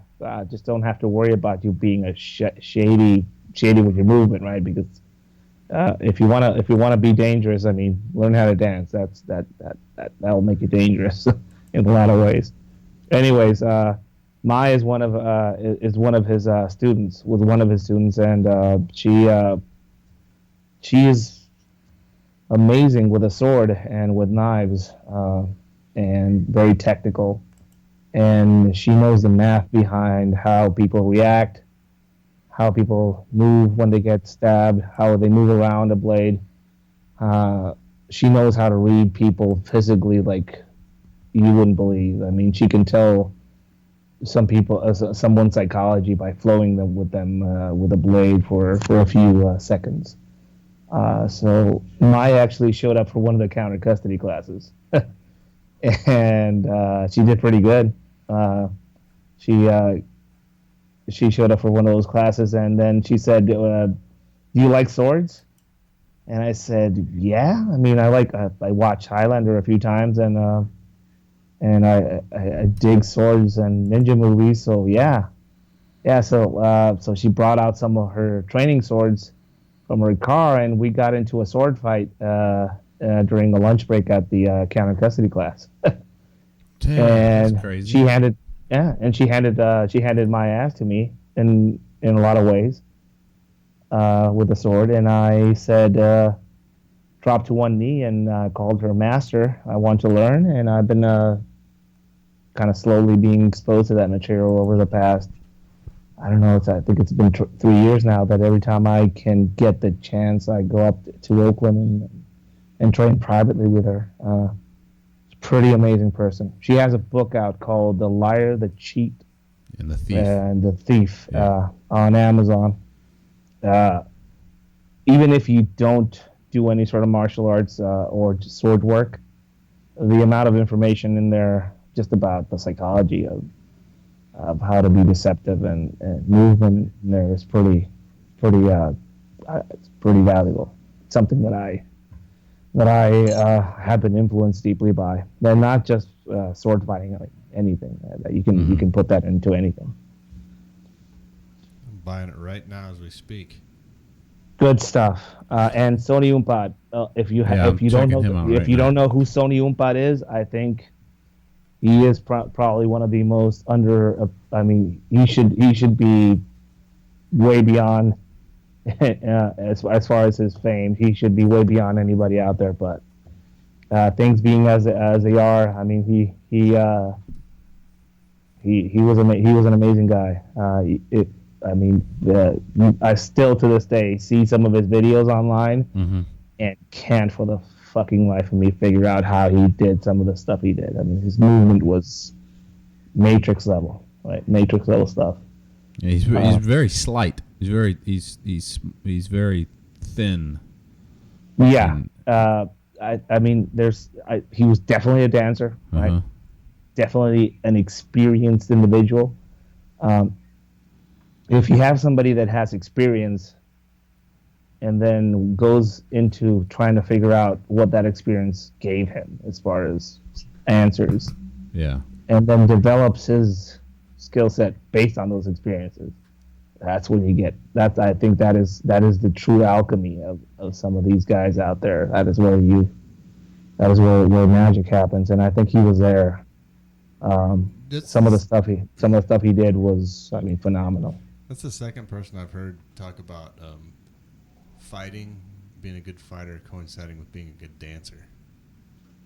Yeah, I've heard it. You know, if you're a good boxer, you're a good dancer. I suck at dancing, so I'll get my ass kicked. Do you do the underbite or the overbite when you dance? I do the Elaine. Oh shit! You're one of those wild fighters that are fucking swinging their arms around. My mom forced me to take dancing lessons when I was a kid. I hated them with a passion. Mm-hmm. As you said, she always used to say, "You'll thank me later," right? And years later, sitting in this dancing bar with all my guys from work, and not a single one of those guys knew how to dance. Probably low on the totem pole as far as looks, but I knew how to dance, and it's a superpower, right? At that moment, I saw my mom's floating head in the ether, like Kal-El, right, talking to Superman. And she said, "I told you," right? Slap on the back of the head. I said, "Yeah, it's a superpower." You know what? Even if you don't know how to dance, as long as you're willing to get out there and make a fool of yourself, you're still pretty much gold. Yes. Just the effort. Just risk it. Risk it. Those that don't risk, don't gain or get squashed. Whatever, right? But yeah, add a little risk in your life, and even if it's a short life, it will probably be a good one. So who else do you? I guess like seek out as far as training opportunities and stuff like that. As far as instructors that I would recommend to people, there's a few. I'd say a lot of people ask me about grappling, which is something that I don't really. I mean, I'm not a master at grappling. I just roll around with people every now and then. Yeah. Definitely somebody that I've met that has opened my eyes to the possibilities of things like jiu-jitsu. If you're ever in the Chicago area, Josh Piscini, he's a 10th Planet Jiu-Jitsu guy in Chicago. He's a pretty amazing instructor. He's experienced, which is again not just in competition. He's one of those guys, Mm-hmm. I always look at people's noses before I train with them in anything that involves violence. So if he doesn't have a broken nose, I usually, I'm kind of suspicious. So yeah, Josh Piscini is one of those guys that I've every time I go up there, I make it a point to kind of ask questions and pose problems to, and he has slowly but surely kind of been helping me out with a few things. Those 10 Planet guys, I know they're very open to play, right? More so than a lot of other people that I've seen out there. So definitely, he's one of those guys that I would seek out. Craig Douglas and the Shivers guys specifically. He's a good guy to go see as far as testing what you think might happen in that situation. He runs some pretty hardcore evolutions in his classes where people get humbled, and I think that's a pretty healthy thing to have happen to you. So, and it's a pretty controlled environment. So I think that's another guy I would recommend people kind of look out for.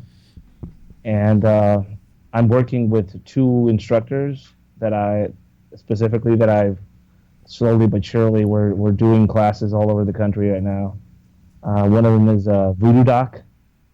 He's a former 18 Delta medic, and he's left that, and he's now a trauma surgeon and one of the most experienced, knowledgeable combat medical instructors and austere medical instructors I've ever met. You're the only guy with the balls enough to actually go down to Mexico and train some of my guys. So I have mad love and respect for the guy. And we just did a class in Oakland, and it's pretty amazing stuff. I mean, he is such a wealth of knowledge. How to just treat a wound with things you can buy at a Circle K. He's a good guy. So one of the guys that I would recommend people look out for. Are you gonna provide any of that material up here in Oklahoma at all? Do you know? And me and him are probably gonna head up to Oklahoma. next year with Paratus 4-6. We're going to put on a mixture of the counter custody and osteomedical management material that he has, which is very applicable to not just travelers, but in grid down situations where you don't have a lot of things you can utilize as far as materials. You can improvise a lot of stuff if you need to. Yeah, that's my wife is a trauma nurse practitioner, and I've always talked to her. I'm like, you need to look into making, like some presentations, or we didn't just lose you again, did we? No, Okay, I'm here. all right, I'm here. This is real quiet. But, Yeah. or even amongst our little circle or friends or whatever you want to call it, just on how to treat and do things that because she takes care of people all the time, like get shot with AK-47s in Tulsa, Oklahoma, or get stabbed with screwdrivers and samurai swords, shotguns. She takes care of all that stuff, And, Yeah. I'm like, you need to think about presenting some of this information somewhere. So I'd be interested in those classes that you're talking about there, where you can, pull Gunny, what's his name, from Shooter, and make your own idea. Yeah. I mean, he gets high level guys. I mean, doctors and people, medical professions coming into the classes, mixed in with housewives and people that have been to some of the classes that I've done, and they're just curious. And minds are blown across the board. It's not material that is readily available to a lot of people, or hasn't been for a while, and a lot of it is basically based off some of the fieldcraft stuff that some people actually work for the government get exposed to, and not a lot of people do. And we do a lot of that up here in the U.S. and some of it in Mexico, where we have more liberties as far as utilizing live animals for some of the training. Yeah. But yeah, it's he's definitely one of the guys that I would recommend people seek out. And finally, Tracker Dan, he's a good guy to seek out if you want to learn anything about primitive survival. That guy has been showing me how to track animals and people for the past 2 years and how to survive out there. His material is, I mean, he's one of those. He'll just sling a little bag of things onto his shoulder and just go barefoot up into the mountains and come back a few weeks later with clothing and stuff like that he made. He's a pretty good guy to see. We're probably going to start doing classes end of next year with him as well, kind of putting our three heads together and providing some combined instruction out there. That'd be awesome, especially if you can pull off some sort of like training where you can have like a in environment like scenario or whatever, where you're a few days where you have to try the stuff out that you learned, but I don't know if that's even possible. It is. I mean, some of the training we do down in Mexico, it's usually small groups, 10 students at max. Some of the training involves having them set up their sleeping arrangements in a place that is not friendly to them, right? How to sterilize an environment if you are actually going to try and provide some sort of medical care in a place where there's no other choice to, right? How to keep something alive, and when I say something, I don't mean a medical dummy or a guy with latex wounds on his body. I mean something living, keep it alive for a while that has a traumatic injury. Some of that training is pretty high level. I mean, people think just for special forces guys or just for the military or something. We open our classes down there for anybody and anybody that wants to come train honestly and wants to experience that level of training. It's pretty hardcore. It's not for everybody. We always say that's not for everybody, but it's available if you want to experience it. It takes people stepping out of their comfort zone, though. That's the thing. Like, well, go to Mexico. People. Yeah, think, everyone thinks Mexico's like this That's what kills me. Americans think like, oh, Mexico's this danger. I mean, I know it's dangerous in spots or whatever, but I've been more afraid in some parts of Chicago than I am in my own hometown. So, well, we talk about it on the podcast a lot. Is everyone's like, oh, Mexico, they got this, they got that. It's crazy.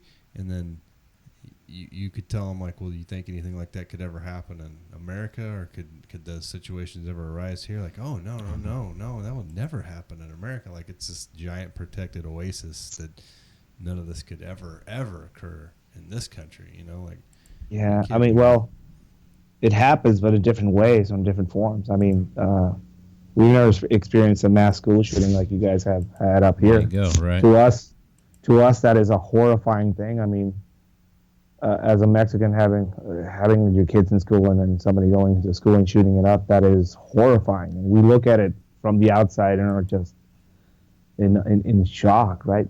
As I imagine you guys look at some of the cartel stuff down there, and they're just like in shock and awe about some of this stuff. Yeah. Terrorism isn't a factor down there as far like it is up here. So, I mean, I think the problem is that a lot of people want to categorize something, want to put it in a box and name it. Yeah. I mean, violence is violence. The motivations behind it may be different, and some places are safer than others. But some of the safety people feel are, in a lot of ways, is an illusion, right? I get people asking me, I'm going to go to Cancun next year, and I'm afraid for the safety of my family and myself. And then you say, have you looked at the murder rates in Cancun? And compared them to where you are right now? Yeah, and, exactly. Right? And, I mean, you could be hit by a bus tomorrow outside Starbucks in the middle of Oakland. Yep. Right? But, I mean, I don't know. At least personally, I have never let that stop me from experiencing life and traveling and learning about different places. And just knowing that the responsibility to be safe starts with me. It ends with me if anything might happen in the world. First responders respond to something that happened, and they're usually there to pick up things. So I try and teach people how to take responsibility for their own safety first and their families. Right? That's the You thing. have to start there, and don't assume that anybody else is going to help you, especially when you're outside of the continental United States. Take responsibility for your safety. One of our listeners on here says, ask if he knows anything on social engineering, pretexting, or anything like that, or general awareness tips. I actually already did a class with 3 instructors through a company called Sierra Element up in LA. Yusef was one of the instructors there. He was the former head of the Hunter program for the Marines. He runs a webpage called Emergence. He is one of the best behavioral profilers I know. And after meeting him and seeing his material, I'd say I am nobody to ask those questions to. I would kind of send him over his way. Yeah. And he would be an interesting guy if you want to have him on your podcast. He's a good guy to kind of talk to about that. We've been sharing. We just like little kids trading baseball cards. We've been sharing just some material and information back and forth. What was his name again? Yusef. Yeah, Yusef. He Emergence behavioral profiling on Instagram and Facebook. He has some online courses as well that are pretty well worth the money to kind of start yourself into the whole behavioral profiling thing and kind of social engineering and just seeing how people act and why they act the way they act. We'll check that out, and maybe another guest we do have on the podcast in the future. Well, I don't want to cut you short, but it's almost midnight here, and Mike looks like he's about to fall asleep, man. But I definitely like having you on a podcast again, and I mean, you've got all your Instagram and your Twitter and your Facebook. You want to? I don't know how to give a shout if out I to all can, your if stuff. I can plug anything, Yeah. go on to Facebook and subscribe to my event segment on the page.